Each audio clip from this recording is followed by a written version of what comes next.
Bienvenue à tous dans ce nouvel épisode de Sécession. Salut à toi Julien. Salut, Bonne année à toutes et à tous. bonne année. Plein de projets en 2017 et longue vie à Sécession en 2017 également. Donc, comme nous venons de passer à la nouvelle année, on va aborder le sujet tout de suite, c'est-à-dire les vœux de François Hollande. Est-ce que tu as visionné ses vœux? Que penses-tu de la tournure qu'ont pris ses vœux? Et quel bilan peut-on tirer, là maintenant on s'approche de la fin, quel bilan peut-on tirer de la présidence Hollande? Et une question un peu plus vaste, de quoi Hollande est-il le nom? Oui, c'est vrai que là, on va enfin en terminer avec l'épisode Hollande dans l'histoire de France, qui aura laissé une marque inestimable dans toute notre grande histoire. Donc, peut-être est-il intéressant de revenir un petit peu sur le personnage et sur le bilan de son quinquennat. Ces 5 ans de François Hollande signifient quelque chose. Dans l'insignifiance totale, il y a une signification. Et c'est vrai que pour trouver cette insignifiance, il suffisait de regarder les vœux de Hollande, pour ses derniers vœux, puisqu'il ne sera plus président en 2017, pour constater qu'on avait affaire à un homme politique quand même qui est complètement ridicule, qui a dépassé toutes les limites du ridicule, qui s'exprime très mal, qui faisait plein de fautes de français, il y en a marre, il y en a assez de ce dédoublement du sujet, par exemple, chaque fois la France, elle, la France, les Français, nous, enfin c'est dans la prononciation, dans son physique, dans son visage, dans ses fautes de français, il bouffait tous ces mots lorsqu'il parlait terroriste, il a du mal à s'exprimer. Enfin, il y a un moment, si vous voulez, quand même, quand on le regarde, on se dit, mais ce type-là était président de la République à la suite du général de Gaulle, par exemple, à la suite de grands noms dans notre histoire, il a été à la tête de l'État français. Et encore une fois, cette insignifiance-là, cette nullité, veut dire quelque chose. Donc de quoi Hollande est-il le nom? C'est une question qui m'a taraudé et qui m'a intéressé parce que comment est-ce qu'on fait pour que dans un pays on arrive à un point où l'on ait à notre tête des gens pareils? Il y a un débat qui court, tu sais, parmi nous, parmi les gens qui ont conscience de la nullité de notre époque, qui est de savoir si la nullité de nos dirigeants politiques est la cause de la décadence généralisée de notre pays, ou si c'est la décadence généralisée de notre pays qui amène précisément des hommes pareils au pouvoir. J'ai ce débat en ce moment avec Thierry Baudet, l'intellectuel hollandais, on pourra suivre ce débat dans les lettres que l'on s'échange, où lui pense que, à la manière d'un Saint-Simon, tu sais que Saint-Simon disait que une nation c'était 50 personnes, 50 hauts personnages, et si on tuait ces 50 personnes, si on les mettait en prison, la nation perdait son âme. En gros, il disait, si tu supprimes les 10 premiers scientifiques, les 10 premiers intellectuels, les 10 premiers politiques, les 10 premiers artistes d'un pays, il n'y a plus de pays. Donc en fait, la nation enfin le cœur battant d'une nation est seulement dans l'espace confiné de ses élites, coupé du reste du peuple. Et donc lui, dans son idée, et c'est un peu l'idée générale souvent des nations ou même d'ailleurs des communistes, enfin de tous ceux qui veulent changer ce système politique, c'est de dire ce système politique et cette décadence ne dépend que des élites. Il suffirait comme ça de changer les élites du jour au lendemain. À la place d'un Hollande, vous mettez un Christopher ou un Rochedy ou une Marine Le Pen ou qui vous voulez, et puis d'un coup tout reprendrait son cours et la France pourrait refleurir. Et puis il y a des thèses qui sont beaucoup plus pessimistes et que je partage, qui est de dire qu'en fait toutes ces élites-là ne sont que la face émergée de l'iceberg, et c'est l'iceberg qui compte. Et en fait, ces élites sont des émanations du peuple. Et tu sais, c'est la fameuse phrase que l'on entend d'ailleurs très souvent dans nos milieux, qui est la phrase de Mao Tse-tung quand il dit qu'un poisson pourrit toujours par la tête. Ça c'est la marotte classique qu'on entend toujours. Donc les élites sont pourries et le poisson commence toujours par pourrir par la tête. Sauf que ils oublient à chaque fois le sens premier de cette phrase, de cette sentence. Que signifie cette sentence? La tête du poisson commence toujours par pourrir, effectivement. C'est la tête qui commence toujours par pourrir. Mais ça signifie que le corps entier est mort. Ils oublient dans la signification de cette phrase que pour que la tête puisse pourrir, encore faut-il que le corps tout entier soit mort. Donc cette phrase qui est utilisée pour parler de la dégénérescence de nos élites, on oublie que voilà, pour que la tête puisse pourrir, il faut que le corps soit mort. Donc euh, donc donc c'est ce fameux débat. Pour moi, je suis du côté de ceux qui considèrent qu'il y a que tout est parti d'un tout et que les élites que nous avons sont malheureusement la sécrétion de notre propre peuple et donc la décadence généralisée est bien sûr accélérée par nos élites, mais hélas, ils en sont la représentation et ils en sont la sécrétion. Ils viennent aussi de nous. Et donc, lorsqu'on voit François Hollande, et d'ailleurs, je termine là-dessus, ce qui concourt à me faire penser que j'ai raison, c'est simplement de dire que je crois qu'un peuple sain, un peuple qui, s'il avait encore plein d'énergie et qu'il était sain encore dans sa tête, et que la dégénérescence ne l'avait pas touché lui, mais ne touchait que ses élites, je pense que ce peuple-là désarçonnerait en trois mouvements ces élites-là. Je pense qu'un peuple sain, avec des élites pareilles, avec un François Hollande au pouvoir, un peuple sain aurait sorti les fourches depuis bien longtemps et aurait coupé la tête à tout le monde. Je pense qu'un peuple sain réagit de lui-même justement contre des élites illégitimes et mauvaises. Or, il ne le fait pas. On voit bien, et là d'ailleurs il s'apprête à voter pour d'autres personnes qui finalement sont des Hollandes de droite, hein. Je suis désolé, mais un François Fillon, on peut se demander, bon, il y a certaines choses qui peuvent nous laisser espérer deux, trois trucs, mais enfin, c'est quand même des politiques professionnelles, et c'est encore ce marasme politique dégénéré qui nous amène à rien. C'est pas des nouveaux venus aussi. Ce sont pas des nouveaux venus. Donc voilà, dans ce débat un petit peu inquiétant, bon, on va pas rentrer trop dedans, mais c'est vrai que le mal est en nous, en fait. Le mal est en nous, la crise est dans l'homme, comme disait Demant. Et donc, la crise, elle est pas seulement à Paris, pas seulement dans nos élites. Eux, ils vivent l'aspect le plus prégnant de cette crise morale, cette crise intellectuelle et physique. Mais c'est simplement les plus beaux des représentants, mais ce ne sont que des représentants de cette crise. La crise est interne, elle est interne au pays. Donc voilà, donc du coup, de quoi Hollande est-il le nom? Je pense que Hollande est le nom de deux crises, de deux crises particulières, d'une troisième, celle dont je viens de parler, qui est une crise généralisée dans un pays, mais à titre plus circonscrit. Déjà, Hollande est le nom de la disparition du Parti socialiste et de la gauche. Voilà, je pense que la gauche aujourd'hui, c'est pas je pense, c'est une évidence. La gauche aujourd'hui, les élites du Parti socialiste se sont inscrits depuis les années 80 dans le libéralisme français, enfin mondial, se sont intégrés comme étant des élites. Et en fait, du coup, ils n'ont plus de projet à donner à la société, de projet véritablement socialiste. C'est-à-dire qu'en fait, avant, la gauche avait quand même comme ambition de transformer le monde, de changer le monde.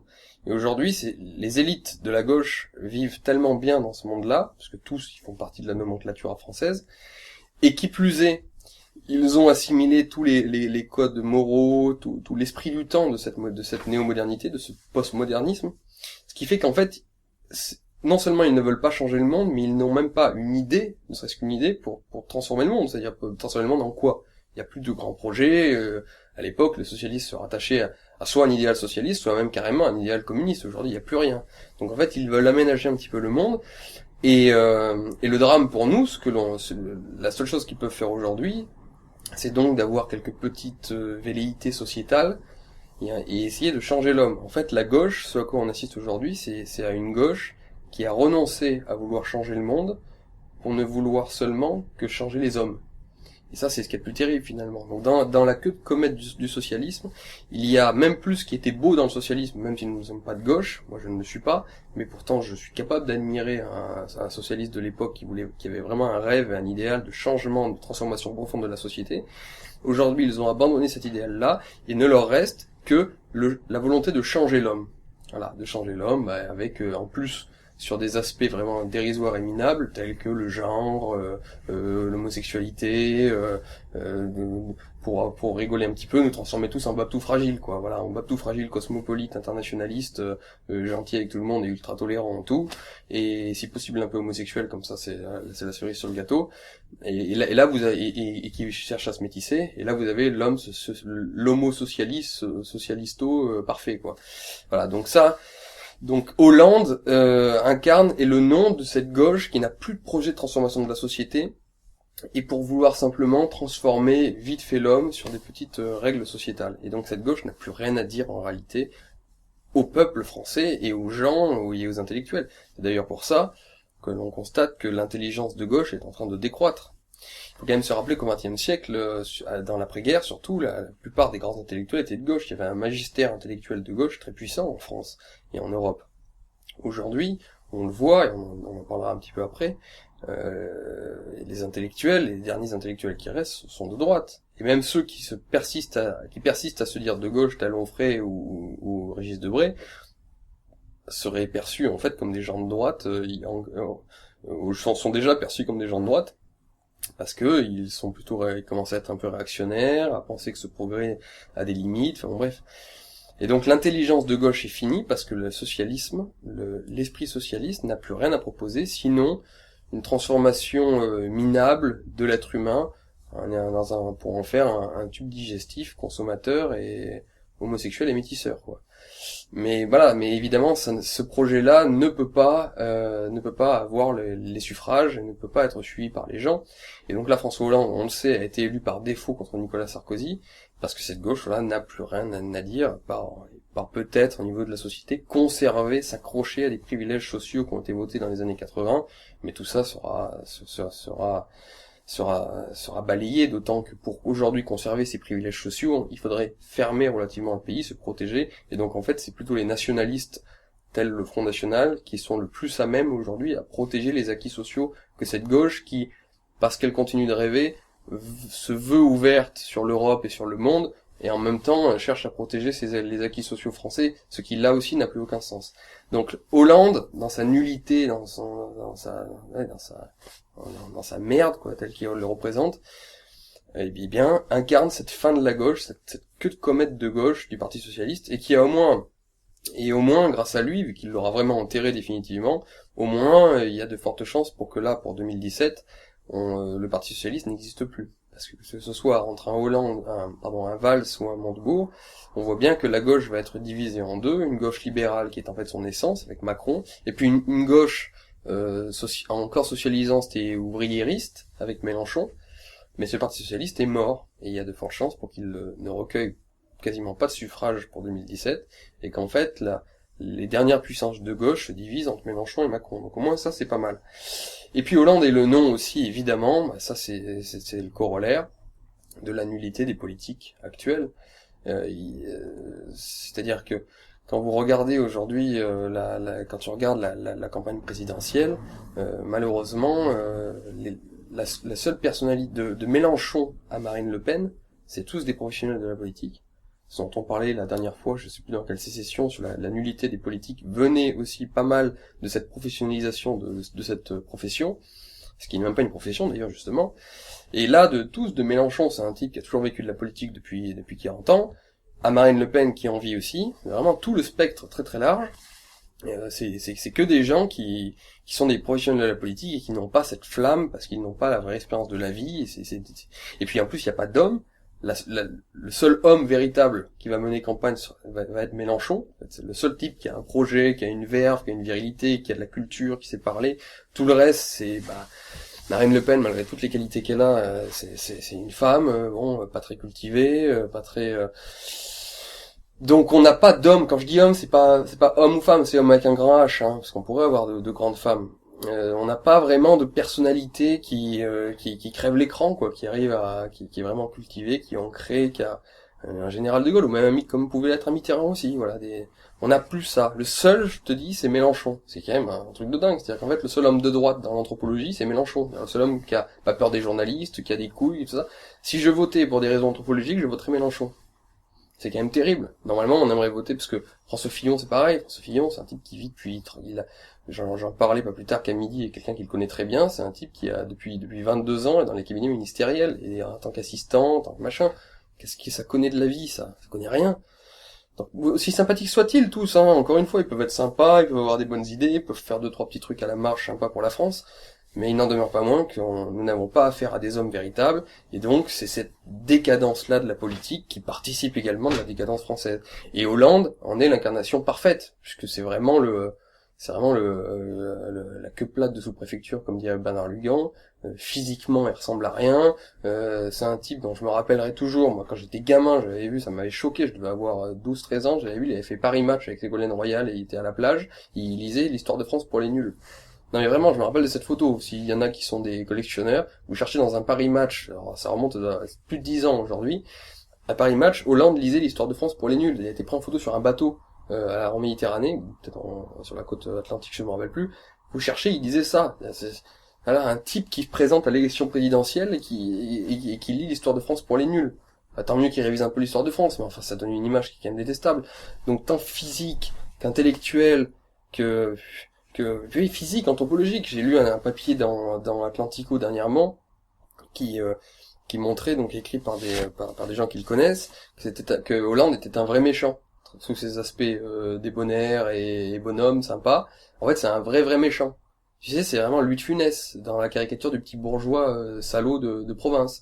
C'est le type qui est là avec ses grands sourires et qui en fait derrière cherche toujours comment te niquer, tu vois. Et ça, ces types humains où il y a aucune franchise, où il vaut mieux des hommes méchants au sens, parce que c'est pas méchant, c'est mauvais, tu vois. Et comme disait Nietzsche dans Zarathustra, le surhumain doit apprendre à être meilleur et être pire, tu vois. À la limite, j'aime bien les grands accès de méchanceté, être capable de grandes réactions d'hommes comme ça. Quand après, du coup, il n'y a pas de rancune, et pourtant c'est pour faire des choses très bien. Ça j'aime, ça c'est humain, c'est masculin. C'est grand, c'est noble. Tandis que là, ce sont des petites manœuvres de par derrière, comment tuer celui-là, comment affaiblir l'autre. Et ça, Hollande incarne ces petites manœuvres de couloir dans une préfecture, tu vois. Donc voilà, Hollande, c'est la fin d'un cycle. Enfin, j'ose espérer que c'est la fin d'un cycle, parce qu'à mon avis, ce cycle va encore se perpétuer quelque peu. Mais c'est vraiment, à la limite, il faut même dire merci à François Hollande, quoi. Merci à François Hollande d'avoir incarné l'époque de cette fin de cette génération 68 là, enfin de ceux qui sont nés vers ces années-là, vers 68, dans les années 50, et qui ont été éduqués avec ça, et puis qui se sont fait les dents avec Mitterrand dans les années 80, et c'est la génération la plus dégueulasse de l'histoire de France, sans doute. Quand je dis ça, pour ceux qui sont de cette génération, évidemment pas tous, hein. D'ailleurs, si vous regardez cette émission, c'est que déjà vous avez conscience de ça, donc vous n'êtes pas comme ça. Mais cette génération de merde, la plus merdique de toute l'histoire de France, c'est la génération Welbeckienne, hein, qu'on peut lire dans Welbeck, tu sais, le mec qui pense qu'à tirer des gonzesses, mais qui est tout timide, qui est lâche, qui est laid, qui est méchant, qui est mauvais. Il faut lire Welbeck, quoi, hein. Tu lis Welbeck, les particules élémentaires ou dans l'extension du domaine de la lutte, voilà, c'est la tertiarisation, les types qui font plus de sport, qui restent toujours devant un ordinateur au bureau. Hollande incarne ça. Et donc là aussi, ça répond à ce que je te disais dès le départ, c'est que Hollande, c'est notre collègue de bureau dans une petite entreprise de province. Et quand je dis ça avec mépris, je l'assume, parce que moi je connais les petites entreprises de province, j'y ai travaillé, je les connais. Je viens de là, je viens de la province. Encore une fois, pour ceux qui vont dire c'est qui ce connard de méprisant, oui, c'est vrai, je suis méprisant parce que j'ai le droit de l'être, parce que j'en viens. C'est la différence. Moi, quand tu es Emmanuel Macron et en plus ceux qui sont même pas méprisants, justement, ils disent, parce qu'ils sont pas sincères, quand ils voient des petites gens, ils leur disent, bah, c'est bien ce que vous faites, c'est génial et tout, alors en fait jamais ils le feraient, tu vois, mais ils en viennent pas de ce peuple-là. Moi j'en viens, et donc je me permets d'être méprisant à cet égard. Et je dis oui, c'est méprisable tout ça, très souvent. Des types qui ont perdu toute force, qui ne sont plus des hommes, Hollande les a incarnés. Et Hollande a recueilli plus de 50% d'entre eux au niveau des 50% d'entre eux au niveau des suffrages. Donc voilà, donc Hollande, c'est vraiment cette incarnation de cette époque, à la fois de la fin du socialisme, qui n'a plus rien à proposer à l'homme, si ce n'est tenter de le changer, et de le changer dans sa valeur la plus nulle, hein, la plus minable. Et puis l'incarnation également d'une classe politique professionnelle, et sans aucun fond, sans rien. Et puis aussi d'un peuple entier qui s'est quand même sacrément dévirilisé et abruti depuis pas mal d'années. Et d'ailleurs, ça me fait une réflexion aussi, une autre, qui fait écho à la discussion que j'avais à midi avec un homme politique de premier plan. Je lui demandais, je lui disais, vous qui connaissez tant la politique, et qui connaissez beaucoup mieux les hommes politiques que moi, comment expliquez-vous que des types qui passent leur vie à tenter de devenir président, parce que quand tu fais de la politique, le but ultime c'est de devenir président de la République, ministre, président, et donc tu perds toute ta vie à vouloir devenir président de la République, tu tues des gens, tu les tues politiquement, j'entends, tu leur fais des crasses, tu fais des compromissions, tu fais toute ta vie comme ça, pour avoir le pouvoir, les mecs là ils veulent le pouvoir, et une fois que tu l'as, pour rien en faire. Ça c'est un truc, alors là je demande, puisque c'est interactif, si on peut en discuter entre nous, si vous avez des réponses, ça c'est pour moi, c'est mystère et boule de gomme, c'est the mystère. Comment est-ce que des mecs, et François Fillon, d'après les informations que j'ai eues, serait un petit peu comme ça aussi, font tout pour avoir le pouvoir, ils font tout, ils veulent toute leur vie, et c'est comment devenir président de la République, et dès qu'ils deviennent président de la République, les mecs ne cherchent même pas à laisser de traces dans l'histoire, ne cherchent même pas à améliorer vraiment le sort de la France, deviennent juste des merdes, ils n'en ont même pas conscience. On les aura oubliés dans 10 ans, en tant que président de la République française, de celui qui mène le destin de la France, qui est un pays, c'est pas n'importe lequel quand même. C'est celui de Napoléon, des rois, bon bref, c'est quand même Mais moi, je deviendrai président de la République un jour, c'est tous les jours, tous les soirs, je ne dormirai pas en pensant au destin, comment faire pour. Mais non, eux, ils font toute leur vie. Ils sont meilleurs que des gens comme moi, tu vois, à la limite, parce qu'eux, ils savent faire la petite politique aérie et tout.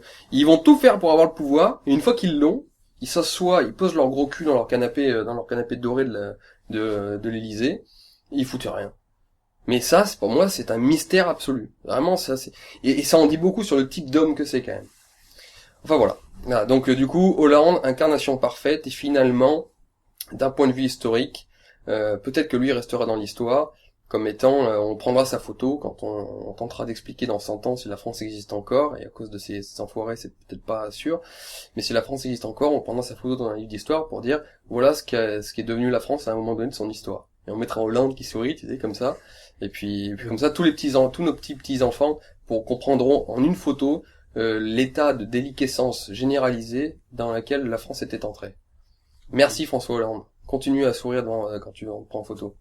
Il incarnera le bas de la courbe, quoi. Ouais. Si la courbe est amenée à remonter. Ouais. Tu as parlé du fait que la gauche aujourd'hui n'avait plus qu'à se concentrer sur des petites réformes sociétales avec une volonté de changer l'homme pour en faire un consommateur, un ventre, comme tu l'as dit. Et justement, on en a eu une illustration encore récemment, c'est qu'on a commencé l'année 2017 avec une nouvelle loi qui vient justement s'immiscer dans l'intimité des gens. Donc, c'est assez propre au régime totalitaire, ça, d'habitude. C'est l'interdiction de la fessée, justement. Alors, que penser de cette interdiction de la fessée Qu'est-ce qu'elle nous dit? Je voulais qu'on aborde ce sujet, toi et moi, parce qu'en fait, ça va nous permettre de réfléchir sur la nature de libéralisme que l'on vit actuellement. Ça sert à rien que je dise ce que tout le monde peut dire, tu viens de le dire très bien, et puis ça fait écho à mon premier sujet. Effectivement, on est dans une société où l'État s'intègre dans nos vies et veut chercher même, va essayer de nous donner des leçons sur la façon d'élever nos enfants. Et donc aujourd'hui, donner une fessée serait horrible ici, mais serait de la violence qui traumatiserait les gosses. Bon, moi j'ai été élevé à la trique, j'ai été élevé à la dure, vraiment, hein, j'ai pris des coups, et je le regrette absolument pas. Je pense que le caractère que j'avais, si j'avais pas pris des coups, je pense que j'aurais fait n'importe quoi. Donc aujourd'hui, même si je chialais quand j'étais gamin, aujourd'hui je remercie mon père de m'avoir éduqué à la dure. D'autant que je vois régulièrement, notamment dans le train, c'est insupportable, des enfants élevés de manière pédagogique par les nouvelles leçons actuelles, et j'ai envie de les massacrer. Non pas forcément les gosses, mais les parents. C'est une anecdote bête, mais tout le monde a dû vivre ça. Tu es dans le train, tu as des gosses de 2 ans, de 3 ans qui hurlent, qui font n'importe quoi, et t'as les parents qui essaient de leur expliquer que c'est pas bien. Dernière fois, pire, j'ai vu un gosse qui essayait de taper son père. Je sais pas si t'imagines, il a essayé de taper son père. Il le tapait comme ça, et le père était là. Tu sais, il avait un nom à la con, en plus, un myrtille, ou je sais pas quoi. Là. Et il était là, tu sais que ce n'est pas bien la violence et tout. Un gamin de 2 ans, il essayait de le taper. Enfin, donc on en arrive à un point, évidemment, qui est ni queue ni tête, et ça fait écho aussi à la discussion qu'on aura tout à l'heure sur l'humanisme, c'est qu'est-ce qu'on veut faire des enfants. Un homme, pour être un homme, a besoin d'être éduqué. L'homme n'est pas une donnée qui se donne naturellement, on en parlera plus tard. Et donc l'éducation compte, et évidemment que l'autorité compte beaucoup. Quand je dis la violence, c'est pas la violence, il s'agit pas de massacrer ses enfants. Évidemment, ce serait débile de vouloir massacrer un enfant. Mais en revanche, donner un signal d'autorité en pouvant lui mettre une fessée, c'est totalement légitime. Et même sans parler de savoir si c'est bien ou c'est pas bien, la question c'est qu'en tant qu'être autonome et libre, on doit pouvoir éduquer nos enfants comme on le souhaite, donner une fessée ou pas à la limite, s'ils ont pas envie de donner une fessée et d'avoir des petits monstres plus tard, c'est leur problème. Mais on doit être capable d'être libre, notamment pour la chose qui nous est le plus chère, à savoir les enfants. Et donc, oui, ça fait quand même très peur, cette notion-là, parce qu'encore une fois, je sais, les socialistes cherchent, et on va en parler avec la question de l'humanisme, c'est très très important, mais les socialistes cherchent vraiment à fabriquer une génération, non seulement d'incultes, d'abrutis, mais en plus de petits monstres capricieux, et ça fait très peur sur quels enfants on va laisser au monde, hein, parce que cette génération-là, où ils n'ont plus de prénom français, moi c'est une catastrophe, je suis désolé, hein, la preuve que je suis pas un politique, je fais pas d'hypocrisie de langue de bois, moi ça m'inquiète beaucoup, je vois le nombre de familles qui ont cessé de donner des prénoms français à leurs enfants, donc ils ont tous des noms à la con, américains, ou même inventés là, ou italiens, ou je sais pas quoi, parce que c'est joli, parce que c'est notre choix, enfin bon bref. Donc je me dis si jamais on prend le pouvoir un jour en France, il faudra refranciser tous les noms, pour qu'il y ait un peu une continuité, ça fait peur, ils ont plus d'éducation, ils ont plus d'autorité, et en plus, ils sont élevés avec Hanouna et la télévision et leur smartphone. Enfin vraiment, ça fait partie des choses qui peuvent nous rendre pessimistes parce qu'on se dit, même ma génération, tu vois. Aujourd'hui, j'ai 28 ans. Si demain, à 50 ans, je veux faire de la politique avec mes amis et qu'on veut reprendre la France, on aura affaire à quoi comme génération? On aura affaire à des fous, à des malades. Puis en face, en plus, il y aura les jeunes islamisés. Donc alors, ce sera le cocktail parfait. Il y aura les cons d'un côté et les cons islamisés de l'autre. Vraiment, là, on va être bien. Hein, tout ce qu'il nous restera à faire, c'est quitter malheureusement la pointe occidentale de l'Europe. Bon, sur l'AFC, la question intéressante, elle est philosophique. Elle fait écho en fait à un débat qui peut y avoir entre Michéa par exemple et une autre théorie qui est plus développée par Finkielkraut, mais qui est intéressante, qui est de dire en fait Michéa, qui est très intéressant et que j'invite bien sûr tout le monde à lire, estime que le mal que nous vivons actuellement provient du libéralisme, exclusivement du libéralisme, et qu'en fait le libéralisme a provoqué dans nos sociétés une neutralité de nos catégories axiologiques. C'est-à-dire qu'en fait, pour simplifier, parce que le but c'est pas d'être verbeux, le truc c'est que le libéralisme dit, en fait, est censé dire, il n'y a plus de catégorie supérieure, il n'y a plus de sacré, tout est neutre et peut être choisi et déterminé par l'individu rationnel et autonome.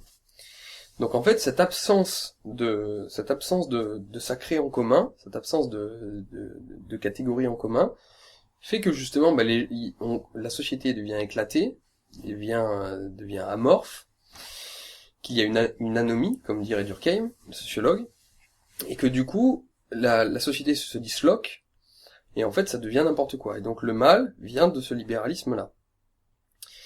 Sauf que, quand on assiste, par exemple, à des lois comme celle sur la fessée, c'est-à-dire que du pouvoir de l'État, on nous oblige à devoir éduquer nos enfants d'une façon plutôt que d'une autre. C'est de l'idéologie, ça. Donc c'est pas axiologiquement neutre. C'est-à-dire que la société, l'État, ne promeut pas seulement quelque chose d'axiologiquement neutre, c'est-à-dire où on ne met pas un bien et un mal, on ne met pas des catégories et du sacré, mais on a une idéologie, ou précisément, on a quand même un bien et un mal, puisque la fessée serait mal, cette éducation à l'ancienne et traditionnelle serait mal, tandis qu'une éducation tolérante, ouverte et tout serait bien.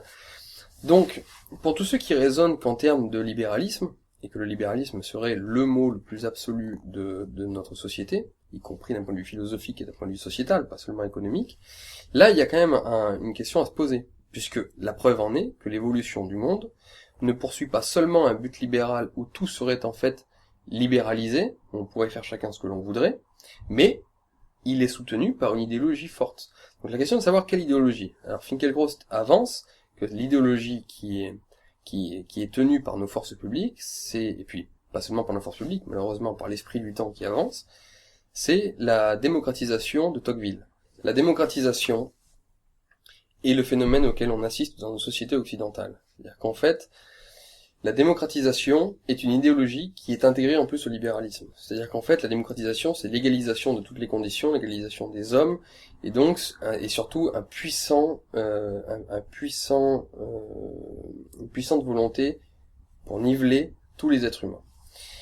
Et donc, en fait, cet esprit égalitariste et démocratique, ce que Tocqueville appelle comme étant démocratique, il décrit dans la démocratie en Amérique, où en fait, cette espèce d'esprit égalitaire et cet esprit, ce qu'il appelle l'esprit démocratique, est en train de gagner toutes les sociétés occidentales. Et bien, du coup, ce serait l'idéologie à l'œuvre derrière à la fois les pouvoirs publics, mais à la fois aussi, encore une fois, parce qu'il faut arrêter de diviser les deux dans les foyers de tous les gens, dans l'esprit de tous les gens. C'est une idéologie qui est commune et qui est généralisée dans le peuple entier. Et on le voit d'ailleurs, c'est toujours intéressant effectivement que cette idéologie démocratique a gagné. L'égalité résonne beaucoup mieux dans nos oreilles que l'inégalité. Bon, n'importe qui, y compris des gens de droite. Alors l'égalité, ça sonne bien. Alors qu'il y aurait plein de raisons de ne pas du tout apprécier l'égalité, on en parlera peut-être tout à l'heure. La justice qu'ils considèrent comme étant la justice, bref, cette idéologie démocratique aurait gagné, et donc on ne peut pas expliquer, si tu veux, la décadence de nos sociétés et ce type de loi contre la fessée justement, uniquement par le libéralisme. Parce que, et c'est là où je vais en venir sur mon libéralisme à moi. Il y a eu ce débat, j'ai vu, à savoir si j'étais libéral ou pas, j'en ai déjà parlé. Supposons que nous soyons dans une société véritablement libérale. Il faut dissocier le libéralisme économique et le libéralisme, justement, ce libéralisme sociétal qui est en fait teinté très fortement d'idéologie. Parce que le véritable libéralisme, pourquoi moi je serais en faveur d'un véritable libéralisme, c'est que dans une société justement où il y a une idéologie qui est très forte, l'idéologie gauchisante, démocratique, qui vient nous embêter jusque dans nos foyers pour nous dire comment éduquer nos enfants, le libéralisme me permettrait justement d'avoir le droit d'éduquer mes enfants comme je le souhaite. Le libéralisme me permettrait de m'associer avec qui je veux. Suis mon regard, communautarisme. Si je veux, moi, m'associer qu'avec des gens de mon peuple, que des Ardéchois, par exemple, le libéralisme devrait m'en donner le droit. Si moi, j'ai envie de devoir me passer de l'État pour régler mes problèmes, par exemple, parce que je veux m'occuper de ma propre sécurité, un vrai libéralisme devrait me le permettre. Et d'ailleurs, c'est ce libéralisme-là que l'on peut constater aux États-Unis. Aux États-Unis, il y a le droit d'y avoir des communautés gays, homosexuelles et tout ce que tu veux. Et à côté, tu fais 100 km plus loin, et tu vas avoir une communauté de whites, armés, qui ont leur ville et qui élisent le maire qu'ils veulent, et sans aucune idéologie. L'idéologie de Washington, enfin de New York, ne les pénètre pas tant que ça. Alors, elles essayent par la télévision et tout ça, bien sûr, mais pas tant que ça. Ils ont le droit. Donc c'est ça, c'est le libéralisme qui m'intéresse, moi. C'est que quand je considère qu'un État est gangréné et qu'il est pourri, l'État zombie dont je parlais, il est pourri par ces idéologies mortifères qui cherchent à détruire l'essence de nos peuples, et je demande du libéralisme pour pouvoir faire ce que je veux. Je ne sais pas, moi, encore une fois, si je suis capable de changer l'État. On va essayer. Mais si on n'y arrive pas, autant qu'il me laisse faire ce que je veux dans mon pays. Enfin, le plus de choses que je veux. Donc ce libéralisme-là m'intéresse. Et donc c'est pour ça que c'est une invitation à réfléchir pour tous les gens de chez nous. De dire, voilà, le libéralisme, on peut le dénoncer et on peut considérer à la suite de Mifia qu'il a disloqué la société et qu'il participe de cette dislocation, mais il ne faut pas oublier qu'il y a une idéologie qui n'est pas libérale derrière. C'est une idéologie, au contraire, même totalitaire, de ce changement d'homme. Et donc le libéralisme, paradoxalement, peut nous protéger contre cette idéologie-là. Et donc tu vois, c'est un renversement un petit peu de point de vue, mais face à cette idéologie qui est à l'œuvre, qui est très forte, et qui court dans l'Europe depuis très longtemps, c'est ce qu'on avait, on peut même aller jusqu'à Nietzsche, c'est le ressentiment, c'est la révolte des esclaves, on peut aller très loin, on le développera un jour ça. Il y a toujours eu un mouvement qui a pris différentes formes, différents visages à travers l'histoire, qui est toujours du côté de la vengeance contre la vie, quoi. On va changer les hommes, on va être du côté toujours du misérable, du minable, du pauvre, et on va détester toutes les valeurs aristocratiques, de la grandeur, de la force, de la noblesse, de la puissance. C'est pas bien, c'est mal, c'est facho aujourd'hui, par exemple, mais à l'époque on disait autre chose, c'est démoniaque, on disait, tu vois, il y a toujours eu ça, il y a toujours eu ces deux morales, la morale des esclaves et la morale aristocratique qui sont toujours combattues, et la morale des esclaves a triomphé pour plein de raisons, et aujourd'hui elle vit son apogée, la morale des esclaves. Et donc la question c'est soit on arrive à changer tout ça, mais c'est tellement diffus et tellement profond dans nos peuples, qu'au moins pour ceux qui ne veulent pas vivre sous couvert de cette morale insupportable qui transforme les hommes en êtres misérables et dégénérés, eh bien au moins qu'on ait la liberté de pouvoir nous élever nos enfants comme on le souhaite et vivre comme nous le souhaitons. Et donc le libéralisme n'est pas forcément le mal, il peut être la solution face à ces idéologies très puissantes que l'on voit à l'œuvre. Une parenthèse économique avant de repartir sur de la réflexion comme tout à l'heure. Par exemple, on parle beaucoup aujourd'hui, on critique beaucoup le programme de François Fillon par rapport à certains aspects liés à l'austérité. Est-ce que tu as un avis sur le programme proposé aujourd'hui par François Fillon et sur l'économie en général aujourd'hui ? Oui, je voulais aussi aborder ce sujet. Parce qu'en fait, j'ai constaté, et je suis pas le seul, puisque quand j'ai lancé le débat sur les réseaux sociaux, j'ai vu qu'un certain nombre d'économistes même sont venus me rejoindre, et m'ont dit que c'était tout à fait vrai. En fait, finalement, dans la longue lignée de ce dont on a parlé dans le dernier Sécession sur ce peuple de droite divisé en deux, il faut dire que cette division en deux se révèle également sur les questions économiques, et c'est un drame, parce que aujourd'hui nous avons quoi en fait ? Nous avons un François Fillon qui a une vision comptable de la société et qui nous propose, j'ai rien vu d'autre pour le moment, peut-être que ça va évoluer avec la campagne, mais qui ne propose rien d'autre que de couper dans les dépenses, que de faire de l'austérité, parce que même ces baisses d'impôts pour la relance sont vraiment assez faibles, hein. Je pense pas que, alors sauf s'il arrive à vraiment couper le droit du travail et tout ça, je pense pas ça va relancer énormément l'économie, ces baisses de la fiscalité, d'autant que quand même les les 2 points en plus qu'il veut mettre de TVA vont faire mal à la consommation. Donc au niveau de la relance, ça me paraît compliqué. Mais lui, quand même, il s'appuie sur un sujet qui parle à la droite, qui est quand même cet État omnipotent, impotent, qui est trop lourd, qui dépense trop, qui a trop de fonctionnaires. Et je dois dire qu'il a raison. L'État aujourd'hui dépense trop et dépense mal. Et il y a aujourd'hui plein de coupes budgétaires que l'on pourrait faire pour plein de raisons. On les a déjà évoquées, notamment aussi pour responsabiliser un petit peu plus les gens. Il faut que les pouvoirs publics arrêtent de s'occuper des Français comme papa et maman. Donc je pense qu'il y a effectivement des coupes à faire dans la sécurité sociale, chez les fonctionnaires, dans la fonction publique territoriale. Bien sûr, dans la décentralisation qui a été très mal faite, il y a d'énormes coupes à faire. La France a besoin, l'État français est trop lourd et il est franchement inefficace. Donc oui, il faut faire des coupes budgétaires là-dessus pour laisser un peu respirer la France. Ça c'est vrai.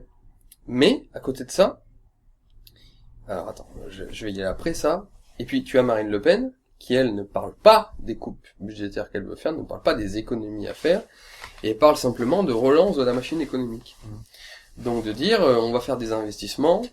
Donc elle en parle, elle est moins bonne que Mélenchon là-dessus, mais bon, elle en parle, c'est déjà bien. Elle parle notamment de l'économie de la mer, des investissements dans le niveau de la structure qu'il y a à faire, au niveau des infrastructures. Il y a pas mal de choses, c'est ce que Trump a proposé aux États-Unis par exemple, et on en a déjà parlé. Nous sommes dans une ère économique où il y a beaucoup d'argent, et en fait cet argent a besoin d'être investi pour relancer la machine. Le capital n'a jamais été aussi haut, les milliardaires, il y en a plein, les banques ont de l'argent, seulement on n'en fait rien. Et même ce qui est paradoxal, c'est qu'un petit entrepreneur va galérer pour trouver un prêt. Donc il faut que cet argent soit réinvesti dans les pays, encore une fois, pour des grands travaux, pour une sorte de nouveau Roosevelt, on en a besoin, pour des grands travaux, de l'infrastructure, et puis des grands projets sur le long terme, que les entreprises privées ne peuvent pas trop faire. Par exemple, je te prends un exemple sur l'économie de la mer, s'occuper de, je sais pas moi, il y en a plein sur l'économie de la mer, c'est assez incroyable. Sur le dessalement de l'eau de mer, ça, je crois que Veolia est bon là-dessus, mais bon, ils ont besoin d'argent. Par exemple, toute la culture des algues qui pourrait à terme remplacer le blé, ça qui donc faire du bien à la planète. Tout cet aspect-là, un investissement là-dessus porterait ses fruits sur 20-30 ans. C'est un investissement qui serait long à faire, tu vois. Et ça, les entreprises privées, elles ne le font pas. Elles ne peuvent pas le faire. Donc c'est là où, pour tous les imbéciles de libéraux qui pensent que l'État n'a rien à faire en économie, c'est vrai que dans une certaine mesure, parce qu'il y a des investissements d'avenir sur 50 ans que seul l'État peut réaliser. Jamais une entreprise privée, lui, pourra se permettre d'investir autant d'argent et de moyens pour penser à 50 ans. C'est quasiment impossible, à part peut-être d'éventuelles multinationales tellement grandes qu'elles sont persuadées que dans 50 ans elles seront encore là. Une entreprise, elle a toujours peur du lendemain et peut investir au mieux qu'à moyen terme. Tandis qu'un État est censé justement être assuré d'avoir une existence éternelle, enfin pas éternelle mais sur des siècles et des siècles, et donc lui peut se permettre de penser à des grands projets d'avenir, de relance. Et donc Marine est là-dessus, elle maîtrise pas tellement bien le sujet, elle en parle pas encore beaucoup, mais son programme, la philosophie de son programme économique est quand même celui-là. Et en fait, ce qui est encore une fois terrible dans cette division de ces deux droites, si je puis me permettre, c'est pas de droite, mais on a compris, c'est qu'en fait la France aujourd'hui a besoin des deux. Et qu'en fait on vit dans une hémiplégie de la pensée économique. C'est-à-dire que vous avez soit d'un côté ceux qui disent ouais, on dépense trop, il faut couper dans les dépenses, avec un tel niveau de dépenses publiques et d'endettement, on pourra jamais rien faire, les générations futures seront étouffées, on ne peut pas inspirer confiance au marché, voilà, tous ceux qui disent ça ont raison. Et donc du coup, quand ils voient les programmes de relance de Marine Le Pen, ils disent va des rétro satanas, encore une qui va faire dépenser trop à l'État. Et puis de l'autre côté, vous avez Marine Le Pen et ceux qui veulent ces investissements étatiques pour de la relance économique, qui regardent les libéraux austéritaires et comptables à la manière Fillon et dire tout ce que vous allez faire, c'est faire souffrir le peuple français, vous allez couper dans les dépenses mais qui vont faire souffrir la consommation quand même, et donc on relancera pas la machine, et même si vous l'aurez un petit peu assaini, ce sera au prix d'immenses sacrifices, et on relancera pas la machine. Et en fait, c'est là où je m'en trouve encore sur un pont. Et je suis pas le seul, parce qu'encore une fois, j'ai lancé ce débat-là et j'ai vu que les gens suivaient, dont des économistes, donc pas mal d'économistes. En fait, la France, dans l'état où elle est actuellement, a besoin des deux. Et ça, il y a personne pour le dire. Alors Dupont-Aignan va peut-être essayer de le faire, mais bon, voilà. La France a besoin aujourd'hui, à la fois de s'assainir d'un point de vue de ses dépenses publiques, d'un point de vue de son fonctionnement interne, qui est trop lourd, et a aussi besoin de cibler des grands axes stratégiques sur lesquels investir pour l'avenir de nos enfants, et pour l'avenir du pays, et même remettre les gens au travail dès maintenant, des politiques des grands travaux par exemple. Et bon sang de bonsoir, on a besoin des deux en France.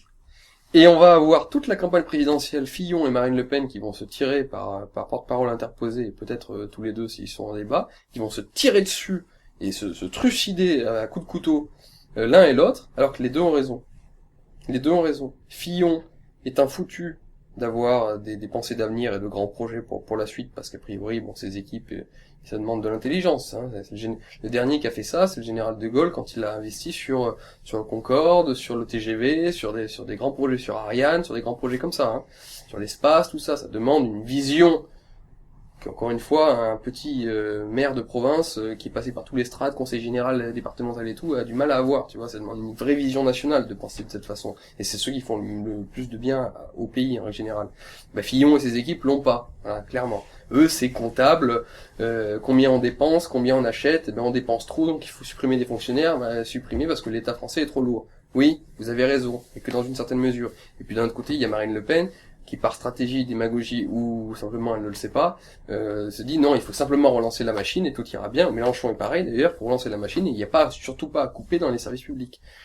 Eh ben non, parce que la France a aussi des problèmes internes, et l'État est trop lourd, trop omnipotent, trop impotent, il faut aussi faire ses dépenses, ses bonnes dépenses. Et elle en parle pas assez, c'est de la microéconomie ça. Et donc en fait la vérité, là je vais faire mon centriste gauchiste tolérant mou, mais la vérité est au milieu. Ou plutôt, elle est dans les deux extrêmes.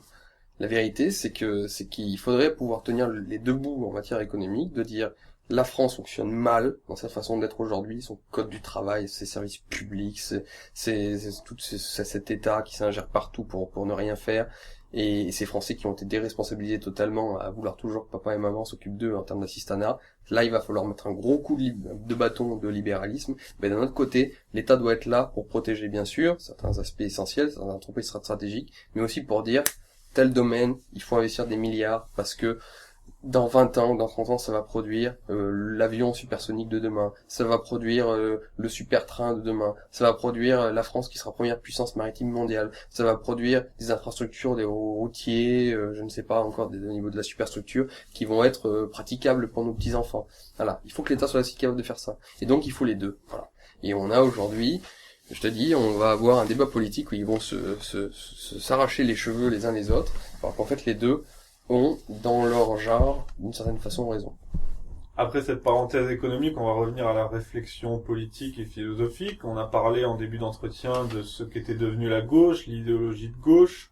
Pour s'y opposer, évidemment, il faut une pensée de droite, avoir une pensée de droite, mais y a-t-il aujourd'hui une doctrine de droite existante ou une doctrine de droite à avoir ou à réinventer? Ben, ce que je constate, c'est quand même aussi une des raisons de pourquoi j'ai accepté tes entretiens en sécession avec moi, c'est qu'en fait ce qu'on peut constater, c'est que dans la pensée de droite actuelle, tout ce que nous avons sont des reliquats des anciennes pensées des années qui ont tout au moins 30 ou 40 ans d'existence, au moins. Que vous vous dites monarchiste, que vous vous dites gaulliste, que vous vous dites, je dis plein de choses au hasard, bonapartiste, que vous vous dites fasciste, que vous vous dites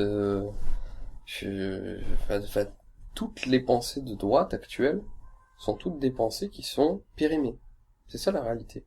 Qui ont eu l'horreur de gloire, mais qui n'ont plus en fait aucune espèce de pertinence aujourd'hui. Alors, elles ont de la pertinence. Là, je vois tout de suite les monarchistes et tout qui me regardent, qui vont péter un plomb en me disant que ce sont des idées éternelles. Évidemment. Elles ont de la pertinence car on peut toujours s'y référer. On peut toujours conserver une certaine mémoire à leur égard. Évidemment, il est important qu'un homme politique ait une culture de toutes ces idéologies passées et de toute leur construction, de toute leur histoire, pour en avoir l'expérience et ensuite pouvoir songer à appliquer certaines choses pour aujourd'hui. Mais les idéologies en tant que telles ne sont plus à l'heure du temps. Elles ne sont pas à l'heure. Ce que tu veux dire, c'est, tu me corriges si je me trompe, mais pour bien comprendre la chose, c'est que par exemple la doctrine monarchique, Oui. le fait de se référer au droit divin a un sens en soi, est une idée noble, mais aujourd'hui dans la population, ça n'aurait plus d'ancrage et du coup, ça n'est plus une doctrine d'actualité. C'est un exemple. Hein. L'idée, on en a déjà parlé, l'idée royale sera toujours une belle idée, par exemple. Mais sur la doctrine politique, quand tu lis Charles Maurras, Enquête sur la monarchie par exemple, là il te met en place une véritable doctrine monarchiste, qui est magnifique sur le papier. Et c'est le général de Gaulle qui disait même de Maurras, il est devenu fou à force d'avoir toujours raison. Le général de Gaulle en avait conscience. Ça, c'est ma petite caution pour dire que je suis pas d'extrême droite. Hein, le général de Gaulle disait lui-même ça de Maurras. Il avait toujours raison. Sur le papier, c'est super joli. Et même à l'époque, c'était plus à l'heure, puisque la preuve, le roi n'est pas arrivé sur le trône à cette époque-là.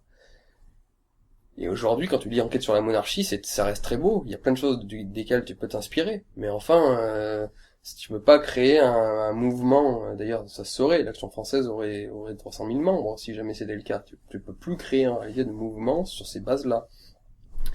Et évidemment que dans nos milieux, il y a plein de gens qui, par fidélité, et parce qu'ils sont jeunes, très souvent, ou alors trop vieux, c'est-à-dire qu'ils restent très fidèles, et quand je dis ça, c'est vraiment sans mépris du tout, qui, parce qu'ils considèrent que ce sont les meilleurs des doctrines, on va rester sur l'exemple royal, on reste là et continue à faire vivre l'Action française, par exemple.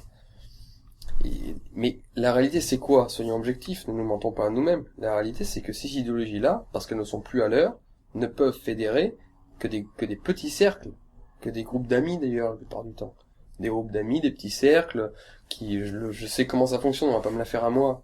C'est des petits groupes à Paris, autour d'une dizaine de personnes, et qui de temps en temps reçoivent un coup de fil, parce qu'il y a un petit mec de province, a sorti l'enquête sur la monarchie, s'est mis à le lire, a trouvé ça bien, a vu qu'il y avait des beaux visuels faits par l'Action française, et il les a rejoints, il a envie de les rejoindre, militer avec eux 6 mois.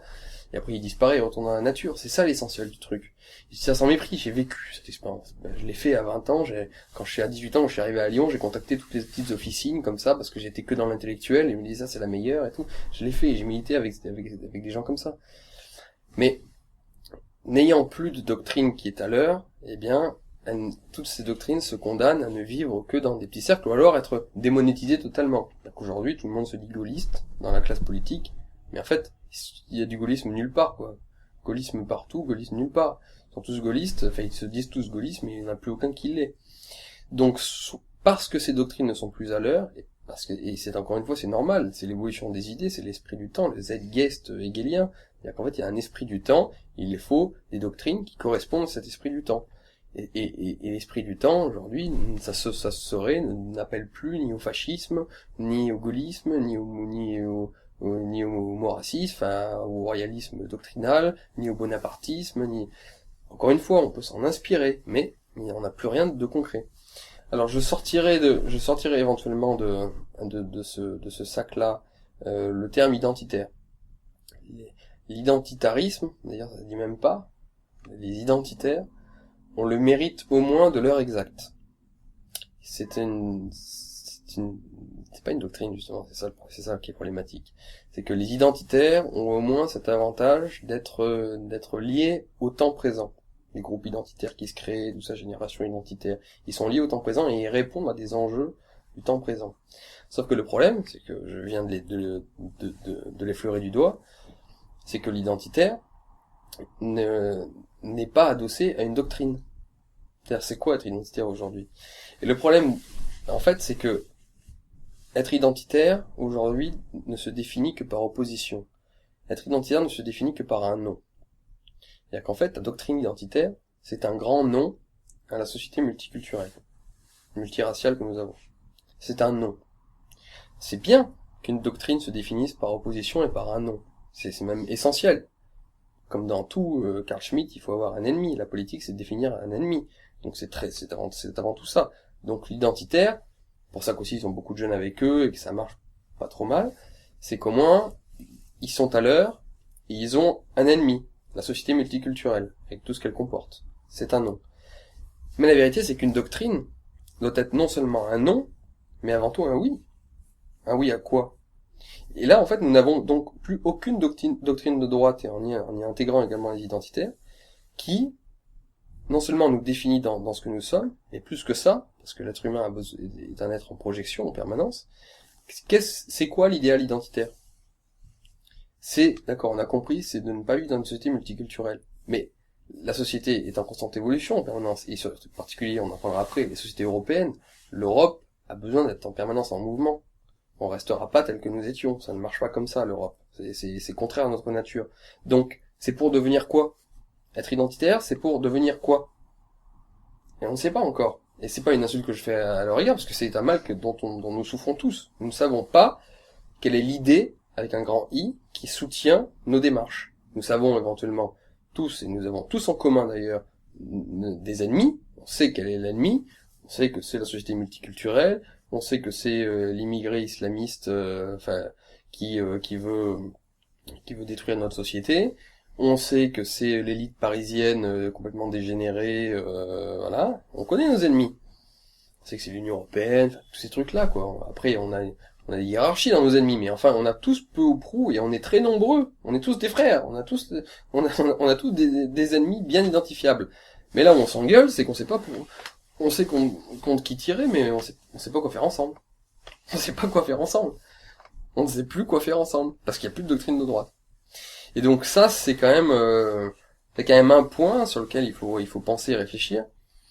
C'est de se dire, quel est notre projet? Voilà. Pas seulement quels sont nos ennemis, mais quel est notre projet. Et donc là, on va réfléchir maintenant sur justement cette philosophie de droite, et on va commencer, puisqu'il faut bien commencer par là, sur ce que fait la gauche, et ce que signifie la philosophie de gauche, qu'est-ce qu'elle a pu amener. Et à partir de là, moi je vais parler à titre personnel, ça va être un pro-domo doctrinal. J'ai essayé de réfléchir, qu'est-ce que je défends en fait? Qu'est-ce que je défends et quel est mon projet par rapport à ça? Donc, bon, je vais sortir une banalité psychologique, mais pour se poser, rien de tel que s'opposer. Et en fait, on est censé s'opposer à la gauche. Et la gauche, on peut s'y opposer pour ses effets, pour ses symptômes. C'est des effets concrets et pratiques que nous connaissons. La plupart des droitards s'opposent à la gauche parce qu'ils regardent leurs fiches de paye, enfin leurs impôts qui ont augmenté. Ou la plupart des identitaires s'opposent à la gauche parce le nombre d'immigrés dans leur rue a augmenté, le nombre de kebabs dans la rue a augmenté. Donc ça, ce sont les symptômes de la gauche. Et effectivement, le problème de la droite depuis très très longtemps maintenant, c'est qu'elle s'oppose à la gauche, mais non pas sur ses postulats philosophiques, mais sur les symptômes et sur les conséquences de ces mêmes postulats philosophiques. En conséquence, la droite ne fait que réagir à la gauche, et n'agit pas, et ne propose rien. Et donc en fait, tant qu'on n'aura pas remis en cause les trois postulats philosophiques de gauche, j'en sors trois, mais il y en aurait d'autres que l'on pourra étudier, la droite ne pourra rien faire. Elle sera toujours dans la réaction, mais au sens misérable, c'est-à-dire de réagir seulement aux symptômes.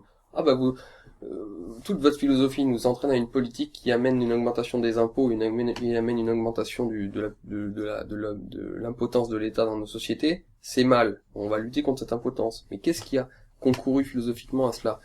Ah bah vous nous amenez beaucoup d'immigrés qui désagrègent totalement le lien social. Mais il faut lutter contre cette philosophie de l'immigration. Et donc en fait, ces trois postulats philosophiques de la gauche, il y en a trois sur lesquels il faut vraiment se battre. Le premier, et essayer de comprendre en fait qu'est-ce que ça amène concrètement.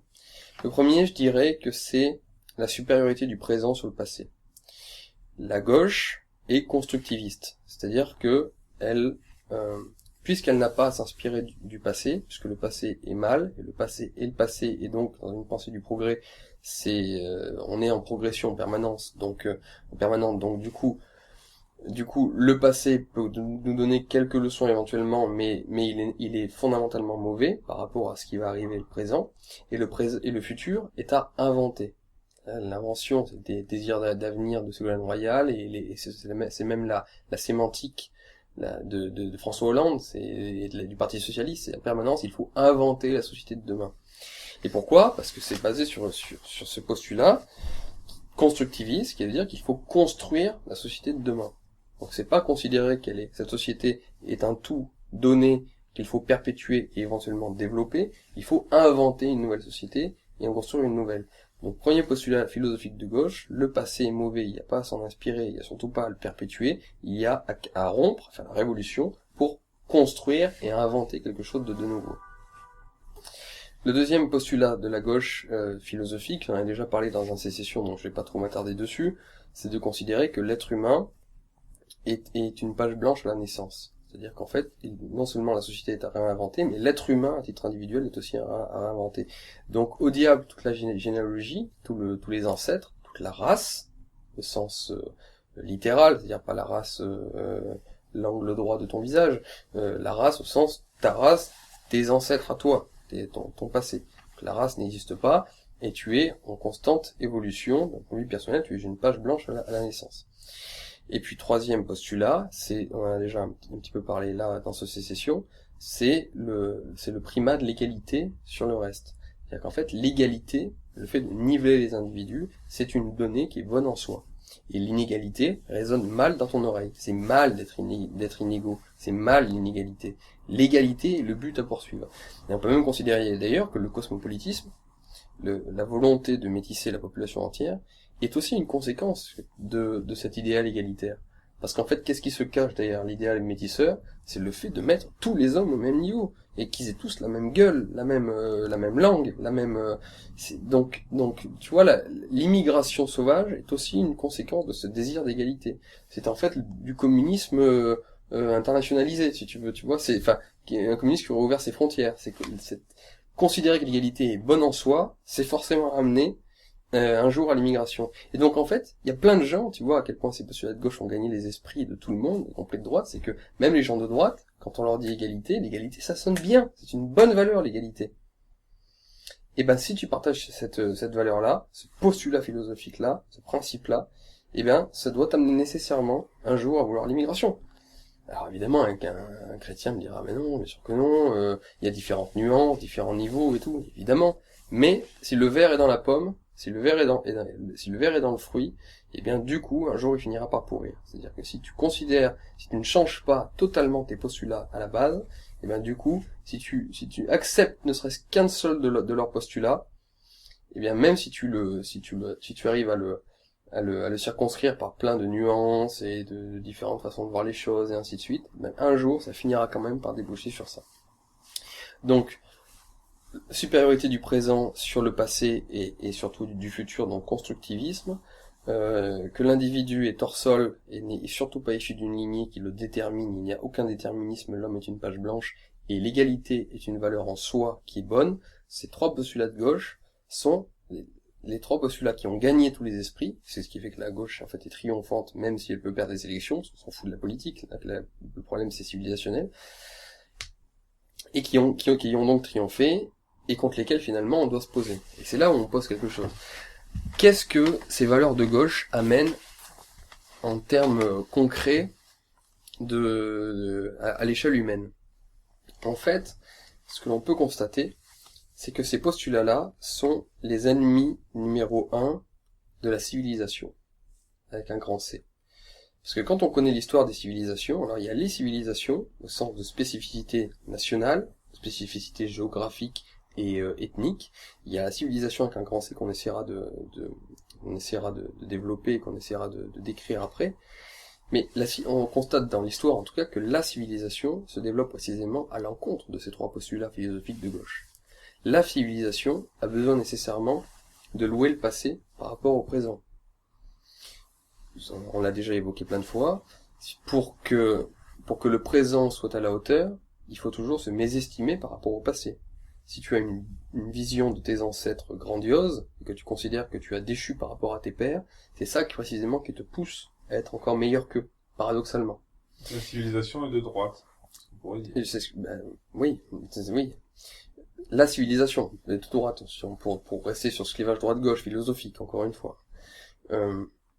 Donc la civilisation a besoin comme valeur le fait de se référer toujours au passé, et de vouloir, pour se maintenir, justement, maintenir la société du fond des âges, et donc surtout pas vouloir la révolution et inventer une nouvelle société. Il n'y a rien à inventer, il y a à rester sur les rails, justement.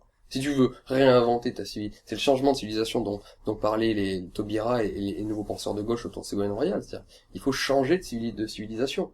Changer la civilisation. Non, une civilisation, si elle veut se maintenir, c'est tout con ce que je dis, elle a besoin précisément de rester sur les rails et de vouloir développer éventuellement son passé, enfin développer sa lignée, sa trace, sa praxis, sa façon de vivre, mais elle doit rester surtout la même. Une civilisation qui aura envie de changer en permanence, elle n'a pas beaucoup d'avenir.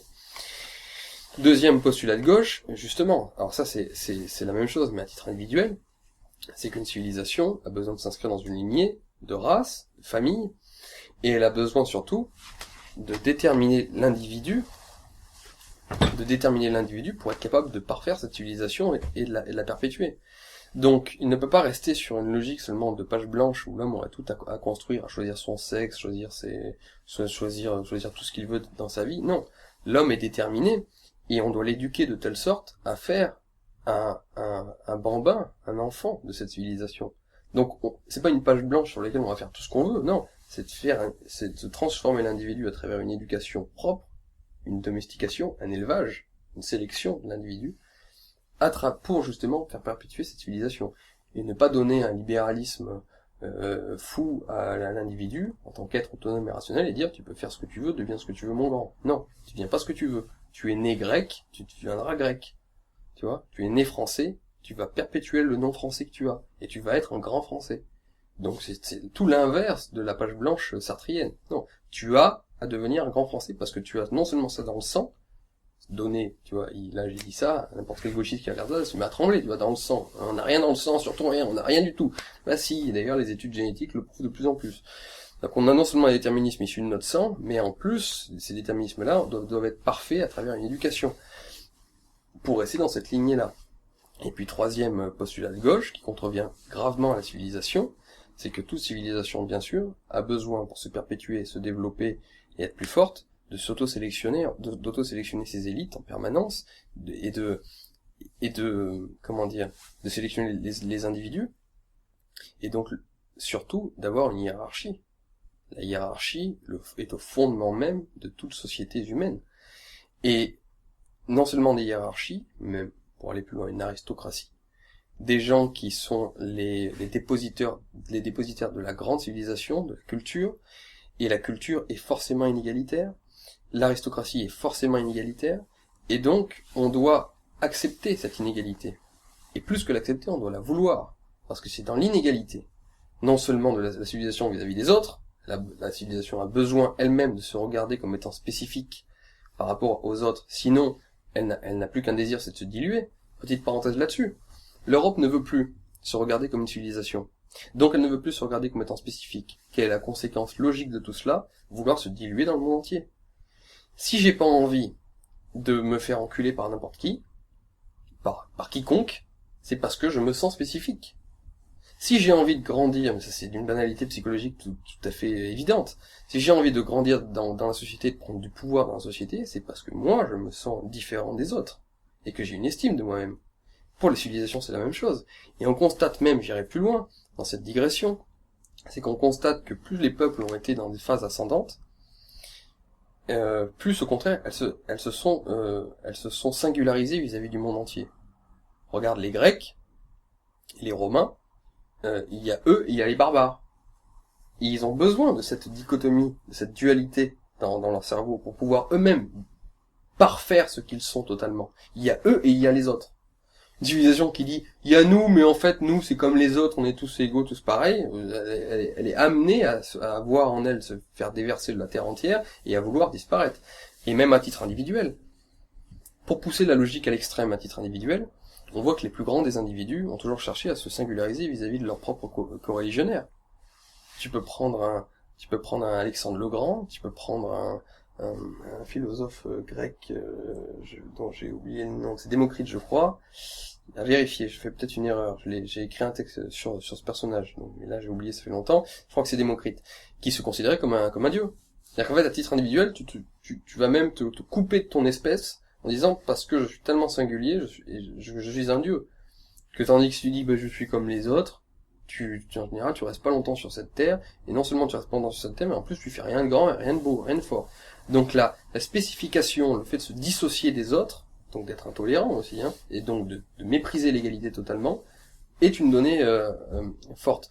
Et d'autant que là on passera du côté d'Aristote, de Shakespeare et de Nietzsche, parce que chacun a écrit des phrases magnifiques. Shakespeare, par exemple, l'homme qui méprise l'épée et l'homme qui ne sait pas s'en servir. Aristote, les faibles ne pensent qu'à l'égalité, les forts la méprisent. C'est toujours pareil, c'est que pour qu'une société soit forte et la pousser, il faut en permanence créer des strates, plein de strates différentes dans la civilisation, dans la société. Et c'est les forts qui demandent cette hiérarchisation. Quand tu es fort, t'as pas envie de ressembler à l'autre. Encore une fois, tu te spécifies toi-même, tu te singularises quand t'es fort. Qui veut l'égalité? C'est les faibles. Parce que eux, ils ont besoin de ramener toujours l'égalité, si elle peut être applicable et concrète et effective, ne peut évidemment se faire qu'au plus bas niveau. Il est facile de prendre n'importe quel être humain et de le coucher par terre. Il est très difficile d'élever la taille de tous les êtres humains.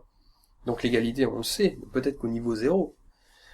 Et cette demande de niveau zéro provient des égouts, provient précisément des gens qui vivent au niveau zéro. Quand on veut être fort, qu'on veut se développer, et quand du coup on entraîne avec soi sa civilisation, parce qu'on va la développer dans les arts, dans la culture, dans la politique, dans la science, dans l'art militaire, dans tout ce que tu veux, on ne peut pas décemment vouloir l'égalité, au contraire. Donc cet esprit égalitaire qui a gagné à travers différents phénomènes dans l'histoire, le christianisme a fait partie, par exemple, de ces éléments moteurs qui ont amené l'idée de l'égalité comme étant une bonne idée. Pour un aristocrate romain avant l'ère chrétienne, égalité, ça résonnait pas du tout dans ses oreilles. Ce qui ne veut pas dire équité, qu'il méprisait l'équité et la justice. L'équité et la justice, c'est deux choses différentes. D'autant qu'aujourd'hui, on méprise l'égalité, on ne méprise plus l'égalité, au contraire, on la met à un niveau, c'est le paradis, l'égalité. Mais d'un autre côté, on n'a jamais eu autant d'inégalités économiques. C'est-à-dire qu'en fait, on a l'égalité partout, sauf dans ce qu'il y a de pire, c'est-à-dire les inégalités économiques.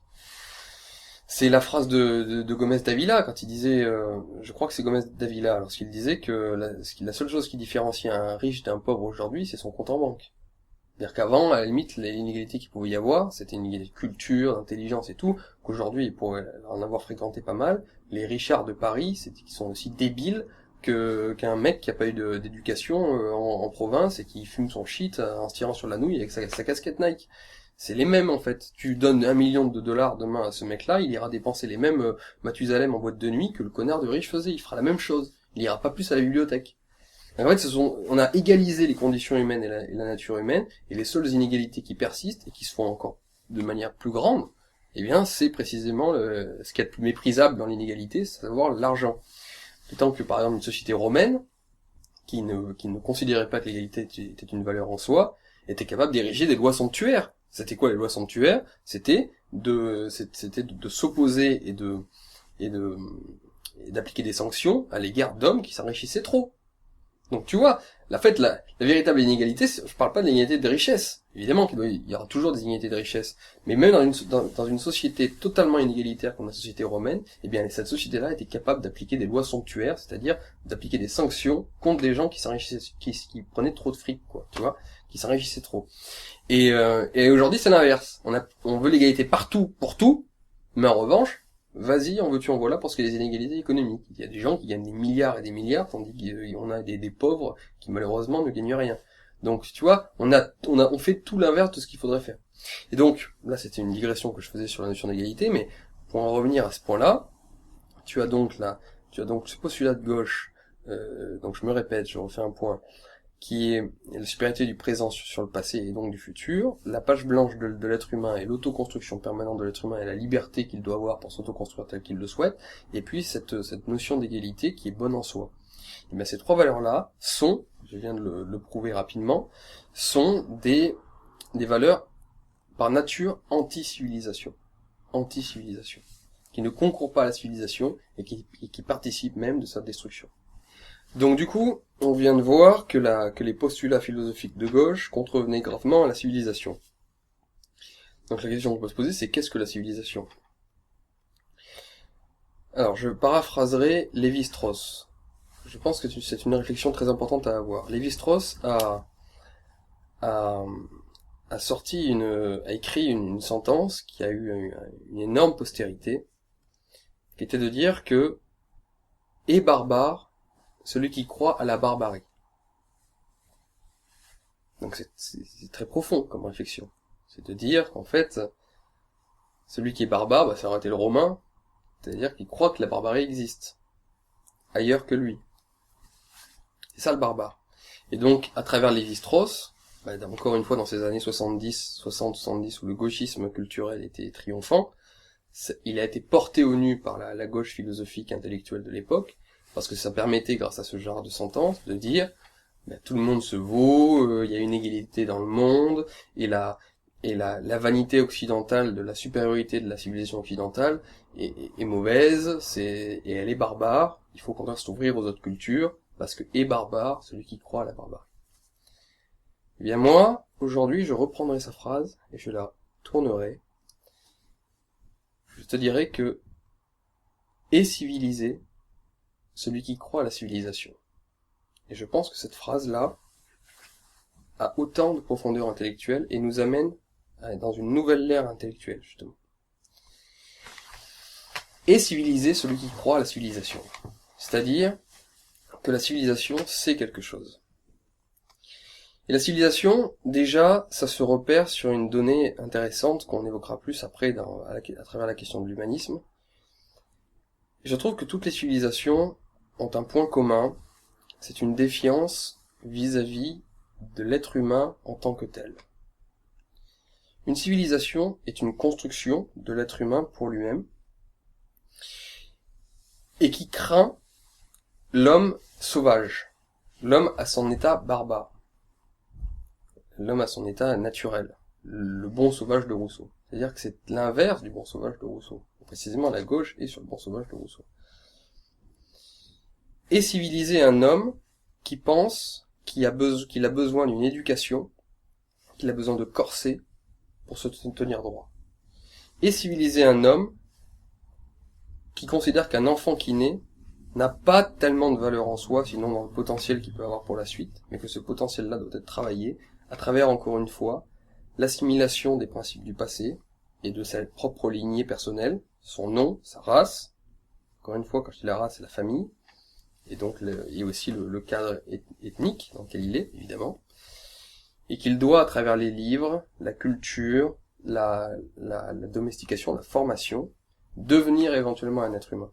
Comme à l'époque, à Athènes par exemple, on devenait citoyen, qui était en fait l'accomplissement de la civilisation athénienne. On devenait citoyen qu'après le service militaire, et qu'après un certain âge, on ne naissait pas citoyen. C'est-à-dire qu'en fait, on n'accorde pas à l'homme, comme dans cette ineptie des droits de l'homme, justement, des droits, simplement parce qu'il est homme. Les droits de l'homme, d'ailleurs, qui sont une éruption qui sont précisément une sécrétion de cette pensée de gauche, de lumière, de cette philosophie universaliste-là, attribue comme un caprice à l'être humain des droits tel qu'il est. Tu nais, t'as des droits. Non.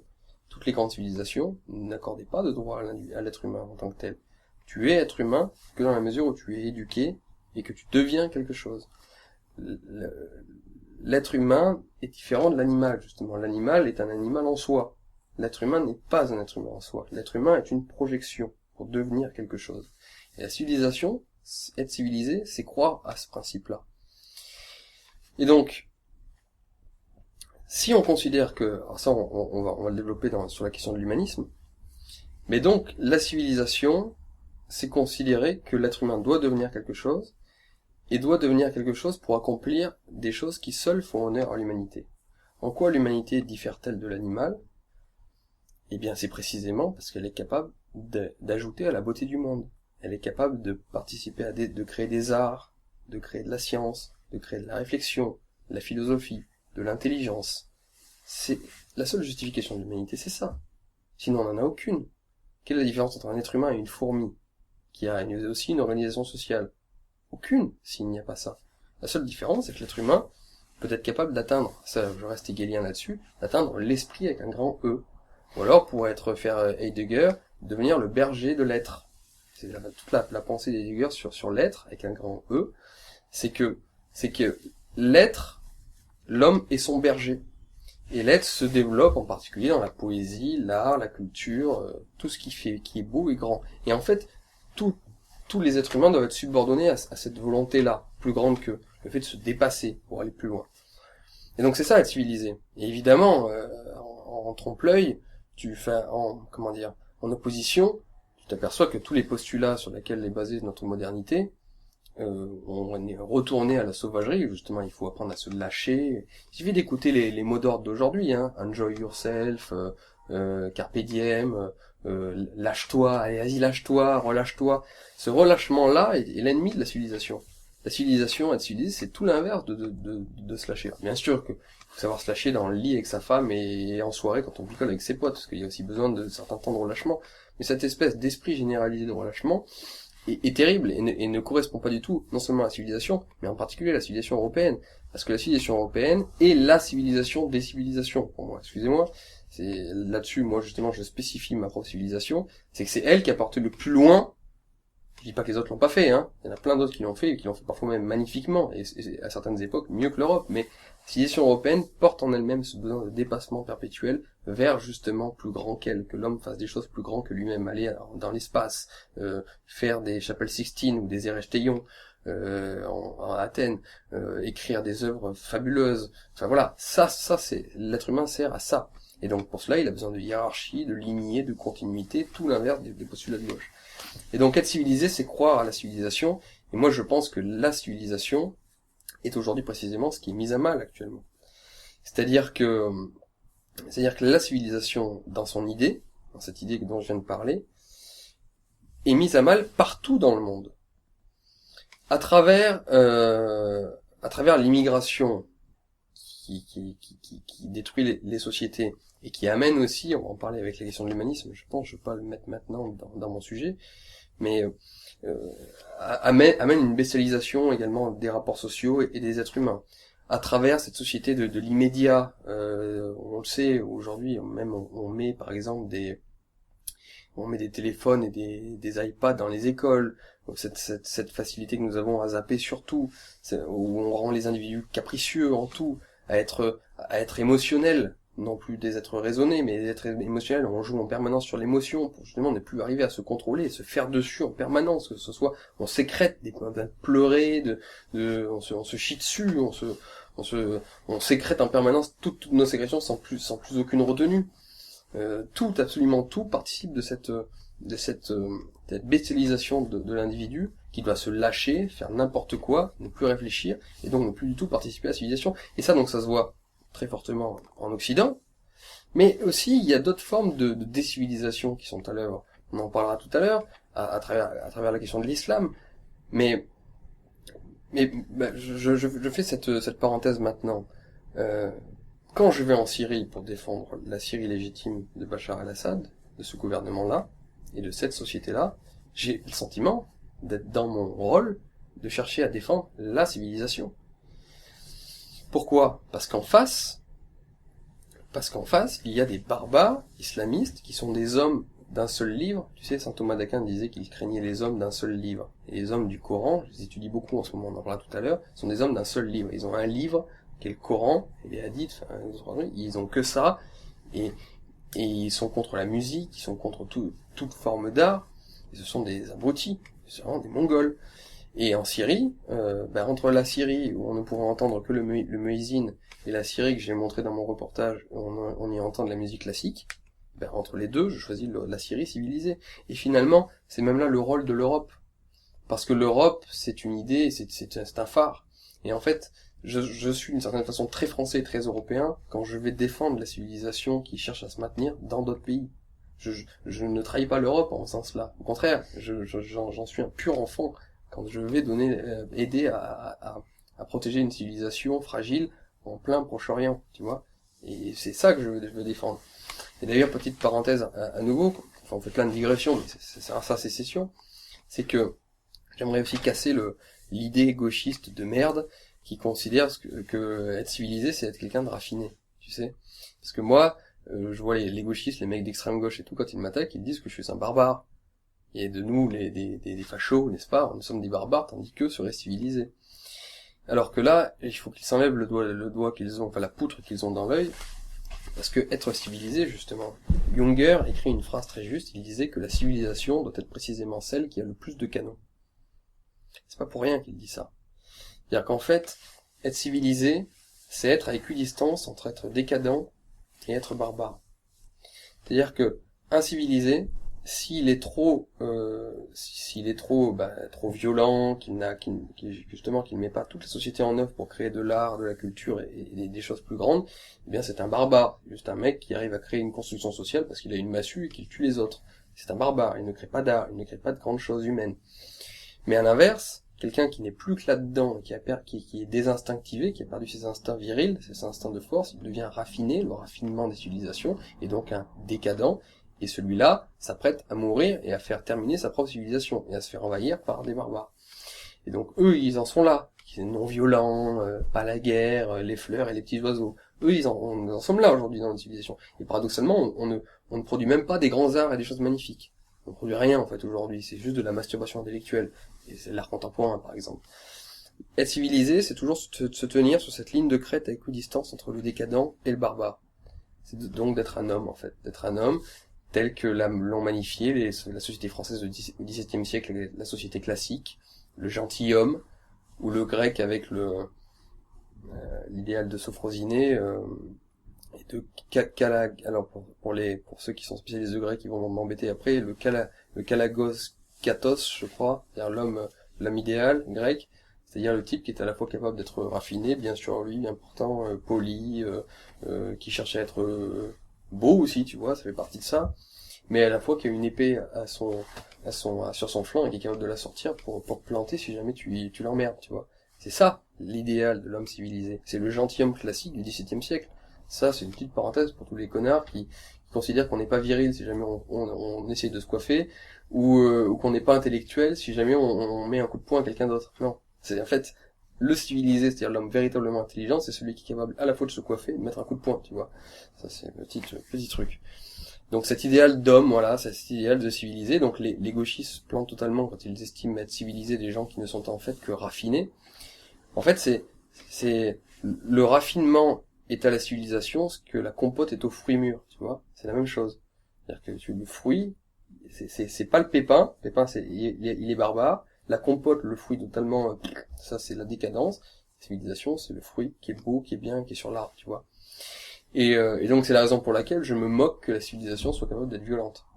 Et donc quand en Syrie, je fais toujours des petites parenthèses, des petites connexions, quand en Syrie, le modèle de civilisation où tu peux écouter de la musique classique, que tu as de l'art qui est développé, où les femmes sont libres et belles, et donc ça c'est partie de la civilisation aussi, d'avoir des femmes avec qui tu puisses avoir commerce. Et ben ce modèle de civilisation-là soit défendu par les plus gros canons et tire sur les autres, je m'en fous. Tu vois ce que je veux dire ? Je m'en fous. La civilisation doit avoir de son côté les plus gros canons. Donc voilà, donc sur la civilisation, alors ce qui nous amène maintenant à une autre question qui est liée totalement, et qui est la question en fait de l'humanisme, de la problématique de l'humanisme européen. J'étudie cette question en ce moment, donc c'est pour ça que je voulais t'en parler. Je l'ai étudié notamment à travers Heidegger, la lettre sur l'humanisme qu'il a écrit, et j'ai lu ensuite Peter Sloterdijk, qui a travaillé sur ces questions, et notamment en partant de la lettre sur l'humanisme d'Heidegger. Et en fait, ce que l'on constate aujourd'hui, c'est que l'humanisme européen tel qu'il était compris à l'époque, avec les humanités, a disparu de l'Europe. Notamment, l'humanisme, c'était particulièrement de partager des références communes en termes littéraires. Le fait de lire des livres en commun permettait de créer une société. Finalement, nous n'avons plus de livres en commun aujourd'hui. Les musulmans ont le Coran en commun. À l'époque chrétienne, médiévale, il y avait la Bible. Après, on est passé dans la littérature classique humaniste, c'est-à-dire que les gens lisaient les grands auteurs. Aujourd'hui, on n'a plus rien en commun en termes de lecture. Et puis les humanités ont décru totalement dans l'éducation, parce que maintenant l'éducation, y compris universitaire, surtout universitaire, cherche à transformer les individus pour les mettre sur le marché du travail, donc en faire des outils plutôt que des individus autonomes. Donc les humanités ont disparu, et nous n'avons plus ce dialogue commun d'humanisme. Alors par humanisme tout de suite, pour ceux qui ne connaissent pas la question philosophique de l'humanisme, par humanisme il ne faut pas penser à l'aspect émotionnel de l'humanisme. Aujourd'hui on emploie le terme humanisme que dans son aspect émotionnel, c'est-à-dire et humaniste celui qui est gentil avec les autres. C'est pas le cas du tout. L'humanisme c'est une doctrine, Erasme, Montaigne, et c'est une vision de l'homme en fait. Et c'est vouloir faire quelque chose de l'homme. Donc à travers ce médian qui était notamment la littérature, que nous n'avons plus aujourd'hui. Et en fait, je trouve que le point, j'ai considéré que le point dramatique de l'heure actuelle, et à mon avis, duquel découle absolument tout, y compris l'immigration, on pourra le voir, c'est que nous n'avons plus de vision de l'homme. C'est-à-dire qu'en fait, toutes les sociétés, et dans notre civilisation on en a eu plusieurs, on a su ce que l'on voulait faire de l'homme. entendu que l'humanisme, justement, c'est considérer que l'être humain n'est pas un être humain en tant que tel, justement, c'est tout l'inverse de l'aspect émotionnel, mais qu'il doit devenir quelque chose, à travers une éducation, toutes les sociétés sont là pour domestiquer et sélectionner l'être humain, pour en faire quelque chose qui est de l'ordre de l'idéal, quel qu'il soit cet idéal. Aujourd'hui, l'ère de vacuité totale dans laquelle nous sommes, et à mon avis, je pense que c'est le fondement duquel découle absolument tout, c'est que nous ne savons plus quoi faire de l'être humain. Nous ne savons plus quoi faire de l'être humain. Que faire? Quel est le projet de l'être humain aujourd'hui? Pas le projet matériel. On a compris que le projet matériel, c'est de s'enrichir le plus possible. C'est le projet de nos sociétés. Mais quel être humain pouvons-nous devenir? Nous n'avons plus d'idée avec ça. La religion ayant faibli dans nos sociétés occidentales, les philosophies politiques, idéologiques des années du XXe siècle, du XIXe et XXe siècle ont décru aussi. Il n'y a plus le communisme pour dire ce que devait devenir le projet de l'être humain ou le national-socialisme, qui avait une vision très forte là-dessus de ce que devait devenir l'être humain en termes de sélection et de domestication. Aujourd'hui, il n'y a plus rien. La seule chose qu'il y a à la limite, en termes vaguement idéologiques, et sur lequel la gauche fait son beurre, avec à sa suite la droite, bien entendu, parce qu'elle n'a plus aucune doctrine, c'est de se contenter de l'être humain pour lui-même, pour ce qu'il est. Voilà, dans toute son animalité, dans toute sa bestialité, dans toutes ses pulsions, dans toute sa simplicité misérable. Et d'ailleurs, là tu vois, je fais un point très provocateur, mais enfin je pense que c'est le cas. Il y a un racisme inconscient de nos élites qui, eux, favorisent cette déliquescence. Le peuple n'en a pas conscience, je vais en parler, mais nos élites, pourquoi ils aiment tant l'homme noir africain, par exemple? Parce que leur racisme inconscient, c'est du racisme en plus. Moi je pense pas que l'Africain soit comme ça.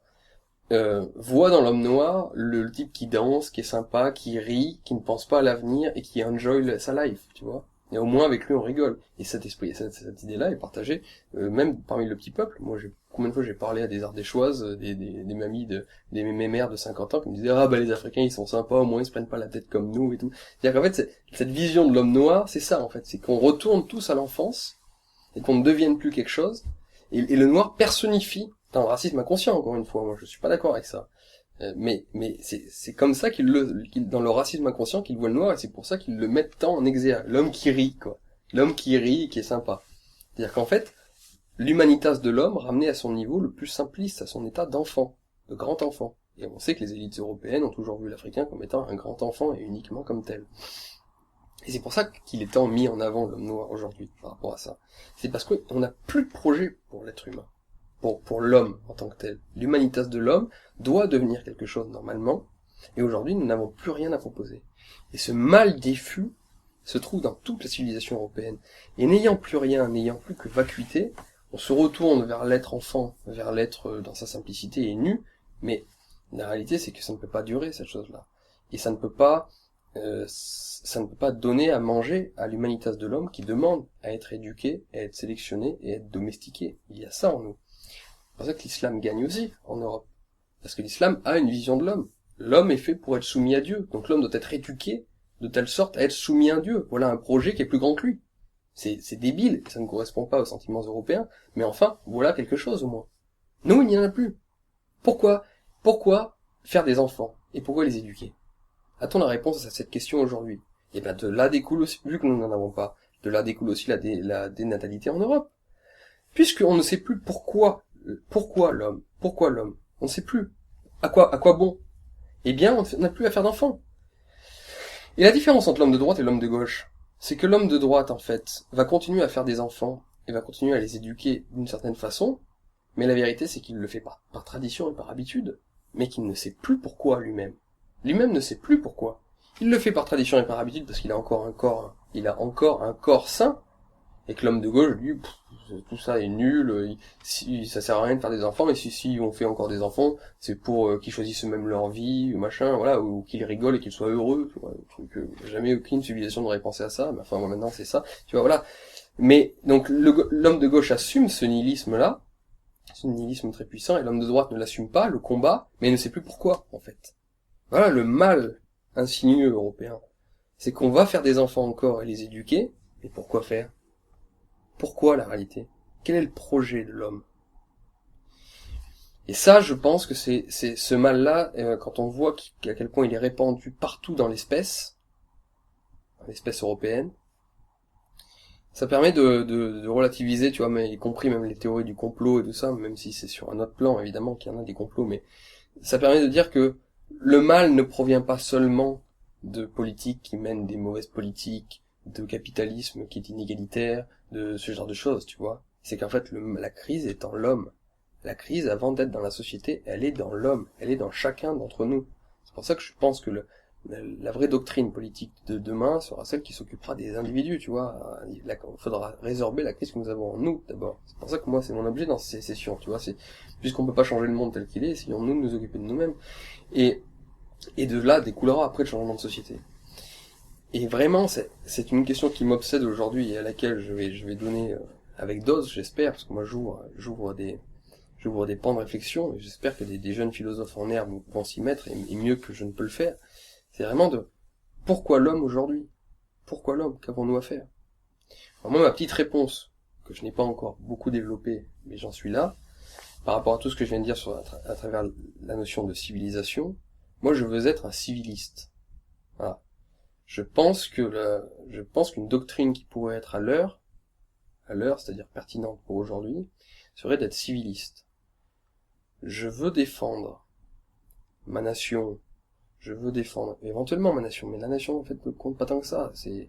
Je veux défendre un cadre politique humain, je veux défendre une généalogie, je veux défendre donc une ethnie, un peuple, je veux défendre des valeurs, les fameuses valeurs, parce que je veux que tout cela participe de la civilisation avec un grand C, c'est-à-dire permettre aux hommes de pouvoir faire des choses qui sont plus grandes qu'eux, les arts, la culture, la science, et aller dans l'espace, pouvoir se développer.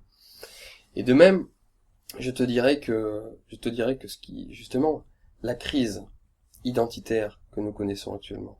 Quand je dis crise identitaire, c'est crise parmi les individus qui professent la culture identitaire, qui veulent qu'on arrête avec l'immigration et tout ça. Pourquoi est-ce que on n'est pas encore totalement majoritaire? Parce que l'Européen est une bête très bizarre dans l'espèce humaine. L'Européen est un individu à part. L'Européen n'est pas un Indien d'Amérique. On ne pourra pas mobiliser l'Européen juste en lui disant non à l'immigration, il faut que tu restes ce que tu es. On n'est pas fait, nous, pour être dans un parc à bestiaux comme les Américains ou comme d'autres peuples, où on arrive à se mobiliser uniquement sur la question de rester ce que nous sommes. L'Européen ne reste pas ce qu'il est. Pour qu'on arrive demain à mobiliser l'Européen, y compris pour des questions identitaires, et surtout pour des questions identitaires, il faudra pas lui dire reste ce que tu es, c'est voilà ce que tu peux devenir et ce que tu dois devenir. L'Européen, c'est un homme en devenir en permanence. C'est ça la nature et l'excellence de l'homme européen, dans son idée. Et donc en fait, on pourra résorber la crise identitaire que lorsqu'on aura cette doctrine qui dira à l'homme, qui sera capable de répondre à l'homme, voilà ce que tu dois devenir. Et donc pour devenir comme ça, eh ben oui, il faut que tu te débarrasses de l'immigration, que tu te débarrasses de ceci ou de cela, de l'Union Européenne, ce que tu fais toutes les conneries après qui intéressent les gens au jour le jour. Mais c'est que quand on lui donnera ce projet-là de création d'être humain et de domestication de l'homme par lui-même pour sélectionner un autre individu qui tend vers l'idéal. C'est comme ça qu'on mobilise la bête européenne. On parle pas à l'Européen comme on parle à un Indien d'Amérique, préserve ta race, et comme quand je vois les jeunes identitaires aujourd'hui, pas tous, mais certains d'entre eux, la seule logique c'est on se préserve comme nous sommes, on est chez nous et on préserve notre race, et en fait on est comme n'importe quelle petite tribu africaine ou n'importe quelle. Non, c'est pas comme ça que l'Européen pourra vraiment se trouver son salut. L'Européen trouvera son salut que quand on y répondra à nouveau à cette question à laquelle il a toujours trouvé des réponses depuis la nuit des temps, c'est qu'est-ce qu'on doit faire de l'homme, bordel de merde. Aujourd'hui, on ne sait plus quoi faire de l'homme. La vraie question que les identitaires doivent se poser, les intellectuels, de manière générale, c'est que faire de l'homme, pourquoi l'homme? Pourquoi est-ce qu'on est sur cette terre, et vers quoi on doit tendre? Quand on aura répondu à cette question, tout le reste découlera. Et donc, pour terminer sur ce chapitre-là, en attendant, comme simili-réponse, comme début de réponse, je crois que dans un moment, dans une situation où la civilisation décroît de partout, nous devons être porteurs justement des valeurs de civilisation.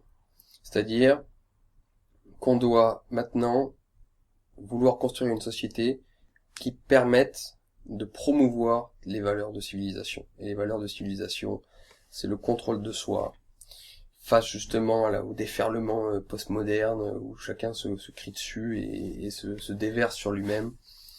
Le contrôle de soi-même, les œuvres, la grande culture, la science, on doit être capable de participer à la beauté du monde, y compris par la science, en transformant le monde, parce que c'est comme ça c'est pour ça qu'on est là, tout en le respectant.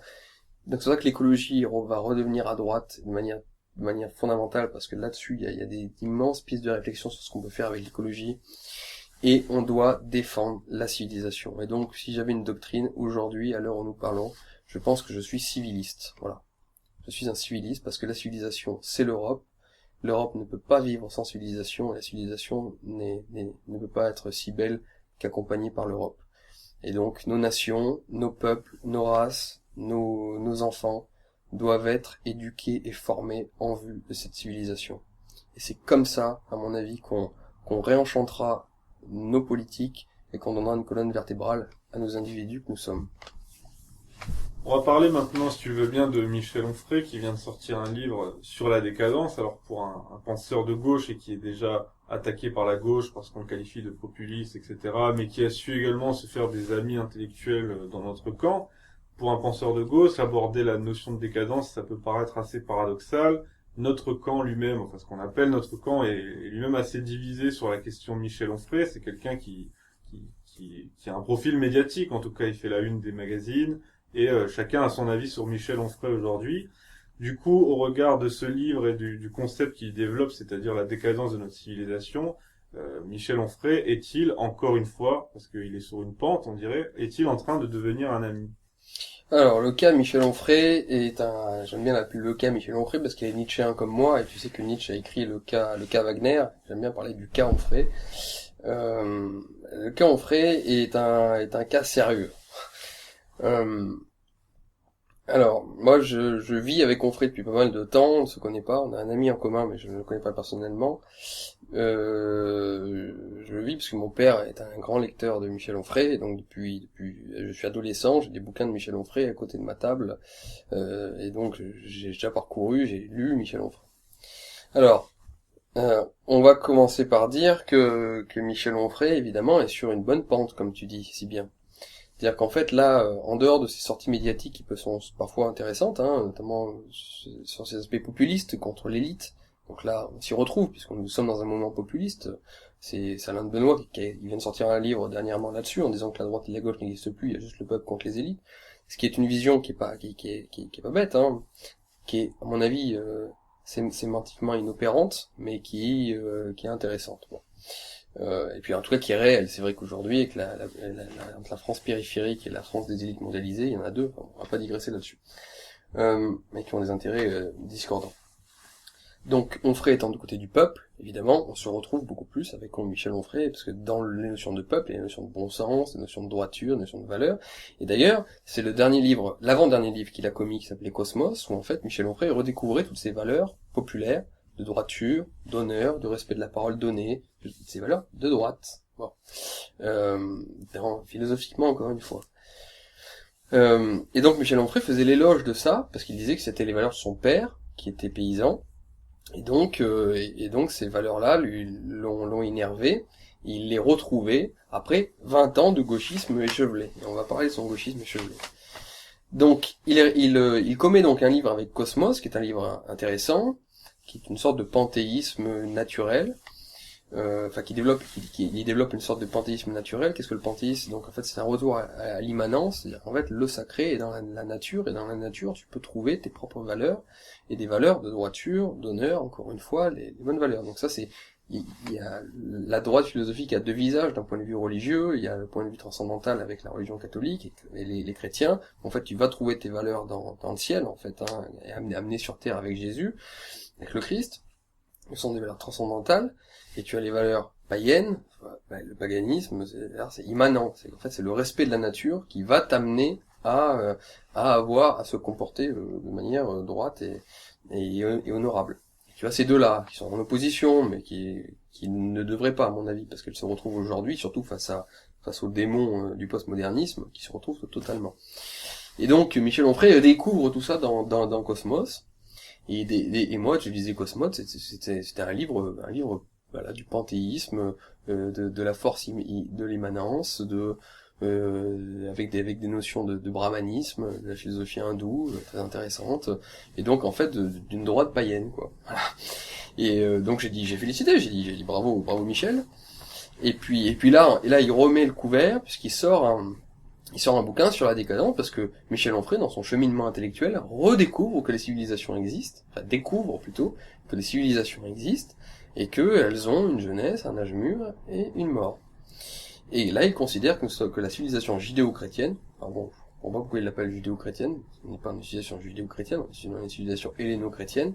Les juifs, certains juifs ayant participé magnifiquement à la civilisation européenne, mais c'était des juifs européens, c'était pas des rabbins qui ont créé cette civilisation, c'est des juifs, d'ailleurs la plupart des juifs qui ont participé, je fais encore une digression, excusez-moi pour la digression, mais la plupart des juifs qui ont vraiment participé à la civilisation européenne d'un point de vue culturel et artistique, c'était des juifs qui étaient totalement assimilés, donc en fait c'était des européens d'origine juive, et des européens comme un européen d'origine bretonne, quoi. Un mec comme Marx ou Spinoza, c'était même des juifs qui ont participé à la civilisation européenne, c'est même des juifs qui avaient rompu carrément avec leur communauté, comme Proust, pareil, comme Montaigne, pareil, tu vois, donc les grands juifs qui ont participé magnifiquement et qui ont apporté leur écho à la civilisation européenne, ça c'est indubitable, n'étaient pas des juifs rabbiniques, tu vois, donc bon. Donc c'est pas une civilisation judéo-chrétienne, c'est une civilisation helléno-chrétienne, grecque et chrétienne. Et donc, bon, Onfray dit ça, et qu'elle est en pleine décadence, et que ça va être fini.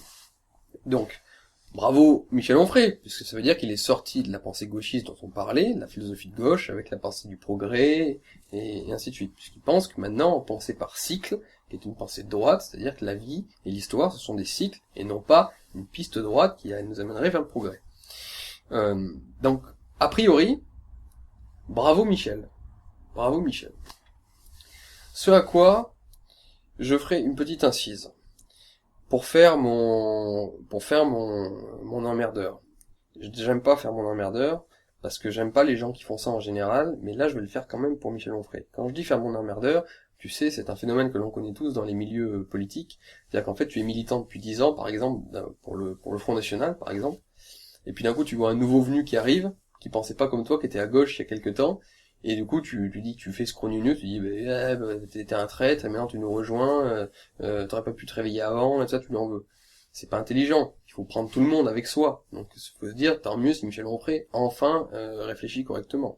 Mais enfin, j'aime quand même le faire pour Michel Onfray, parce que il se trouve que j'ai écouté, il y a pas si longtemps que ça, une émission de Michel Onfray à la fin des années 90, c'était en 99, chez Finkielkraut, une émission réplique, où il professait un gauchisme, mais effrayant, et un gauchisme au sens, même pas la gauche populaire, ouvrière et tout, hein, un gauchisme, pro-immigré, pro-mariage homosexuel, enfin toute la gauche sociétale dégueulasse, et c'était un parangon de tout cela.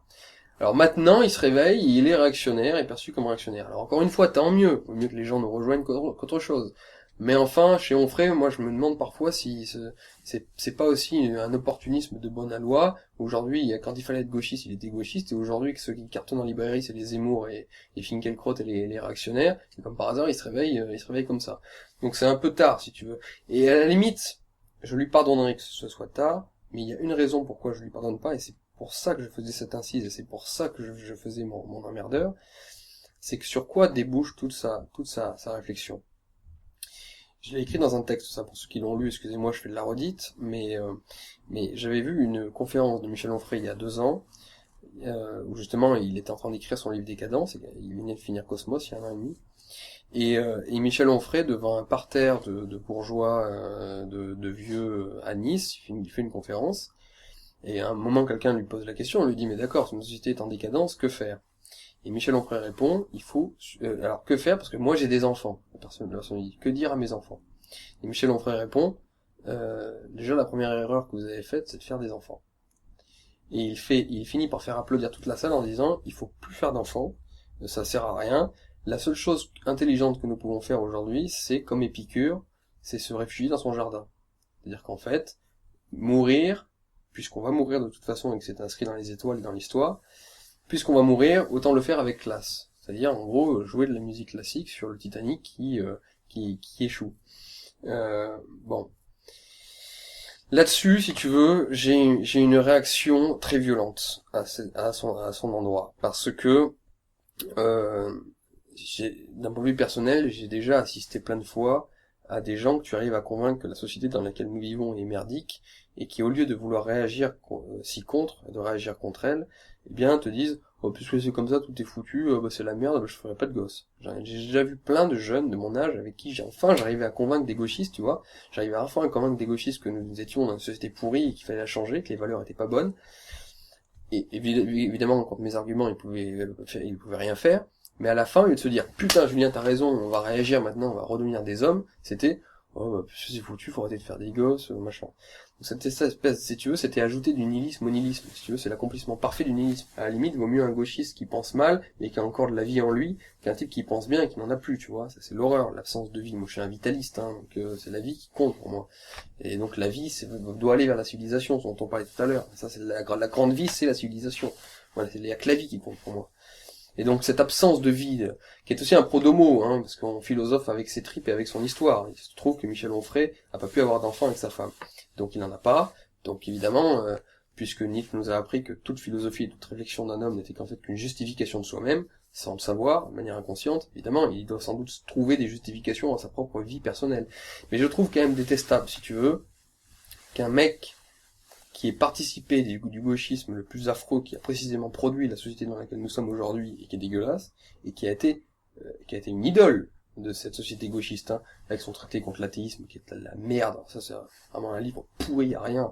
Conclusion du livre, du traité de la théologie, les religions, c'est pas bien parce que ça fait des guerres et c'est méchant. C'est vraiment ça, durant 300 pages, hein. C'est nul à chier. Et qui était pro-immigré dans toutes les luttes pour le gauchisme sociétal pendant des années, et puis un moment, d'un coup se réveiller, ah bah finalement cette société va pas bien, elle est en pleine décadence, et ben tirez l'échelle, arrêtez de faire des enfants et laissez-vous crever. Donc si tu veux, c'est en cela que je lui pardonne pas. Parce que ce parcours-là, le mec participe totalement de la décadence pendant des années, et plus qu'il y participe, je veux dire, il y apporte son écho, et il y va, et il en est même un porte-parole, tu vois. Et puis, d'un coup, parce que ça marche plus trop et qu'on a changé d'époque et que maintenant on a conscience quand même que cette société, ces idées-là ont produit la merde dans laquelle nous sommes, d'un coup, bah, il fait son réactionnaire, il s'engueule avec les journalistes et il dit oui, nous sommes en décadence, la mondialisation, même l'immigration, c'est pas forcément bien et tout machin. Mais, la conclusion de tout ça, c'est tirer l'échelle. Là, je trouve que c'est double péché, tu vois. Péché de jeunesse qui a duré longtemps pour chez lui, hein, d'avoir souscrit à des idées de merde qui ont produit la décadence. Après il se réveille, il dénonce cette décadence, mais c'est pas la dénoncer pour essayer de changer, de trouver une autre voie, c'est de dire on va crever et de faire applaudir une salle avec notamment plein de femmes. Et ça, faire applaudir des femmes à l'idée de ne pas faire d'enfants, pour moi c'est un crime contre la vie, tu vois. C'est un crime contre la vie, c'est péché. Alors là, c'est péché totalement.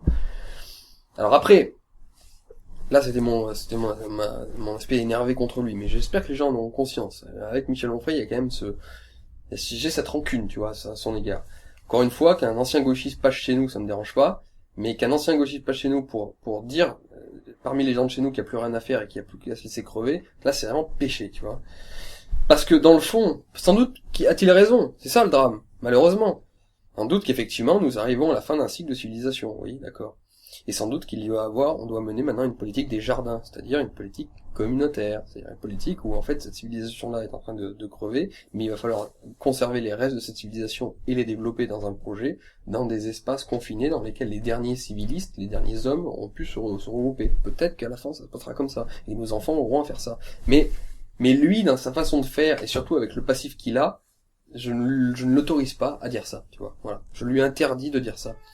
Maintenant, tu reconnais tes erreurs et tu parles de cycle de civilisation, tu parles de bonnes valeurs qui ont été oubliées, des valeurs de la terre, de l'honneur, de la droiture et tout ça, et ben tu en restes là, tu fermes ta gueule, tu parles pas de l'avenir de cette civilisation, surtout pas pour dire qu'il faut arrêter de faire des gosses. Voilà. Ça, toi tu te tais. À la limite, d'autres qui n'ont pas péché, comme toi, durant les années 90, début 2000, peuvent évoquer et se dire peut-être qu'effectivement la civilisation va être difficile à maintenir en l'état, et que peut-être qu'on va mourir.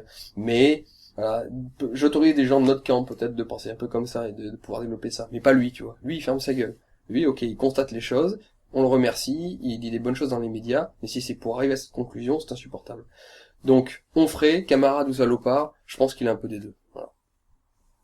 pour terminer, on va terminer en prospective pour cette année 2017. Donc 2016, certains l'ont ressenti comme un basculement, puisqu'il y a eu le Brexit, tout le monde annonçait la victoire du oui ou du non, je sais même plus dans quel sens, du non à l'Europe. Oui.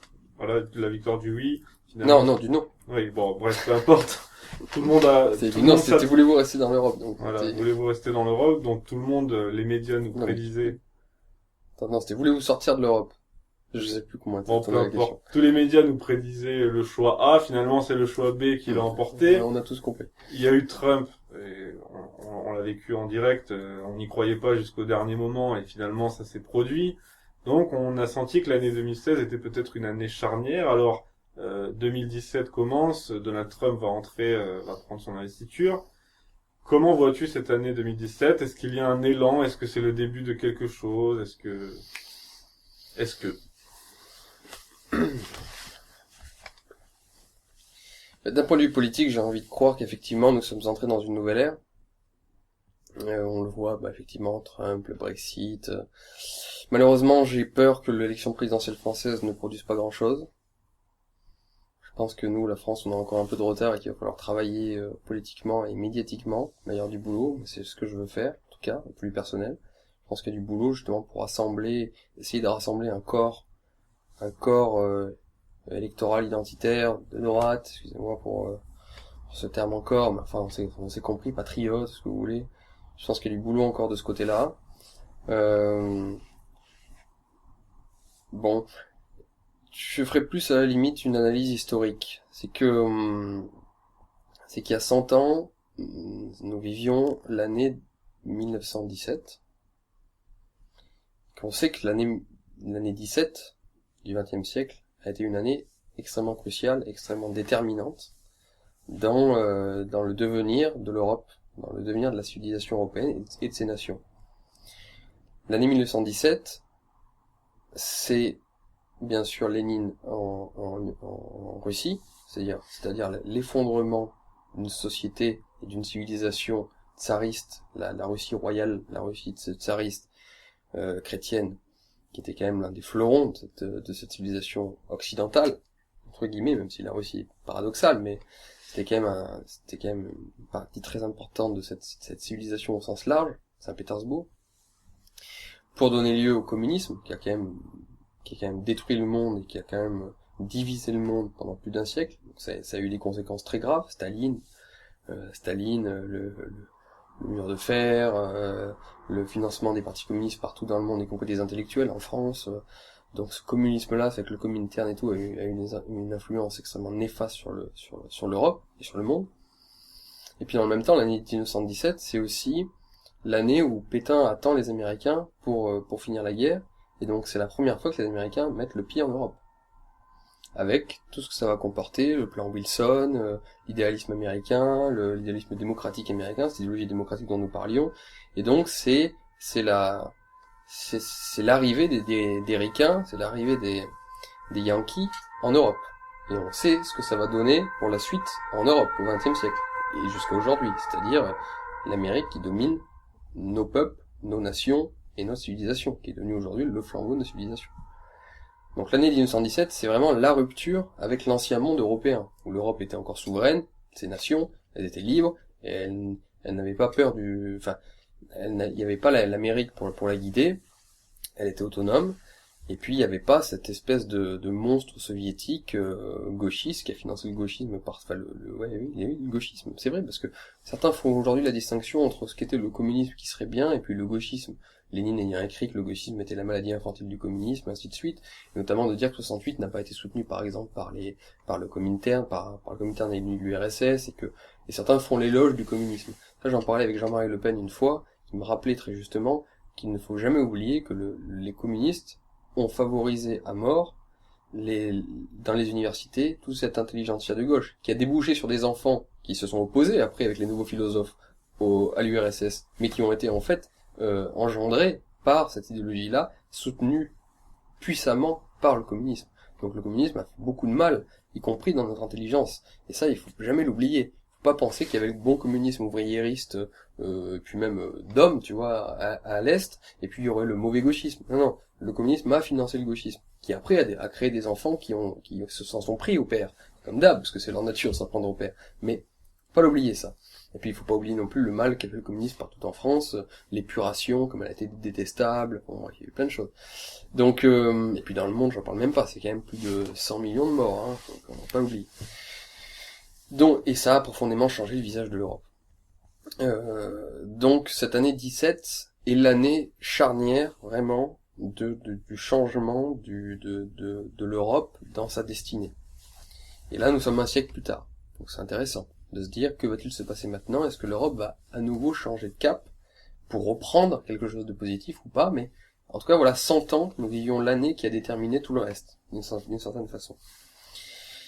Et puis aussi, on peut considérer, c'est dernière chose que je dirais, et puis on finira ces sessions-là, que ce qui est marrant à constater, c'est que les siècles commencent toujours en retard. C'est-à-dire que, par exemple, le XVIIe siècle, le XVIIIe siècle commence à la mort de Louis XIV, en 1715.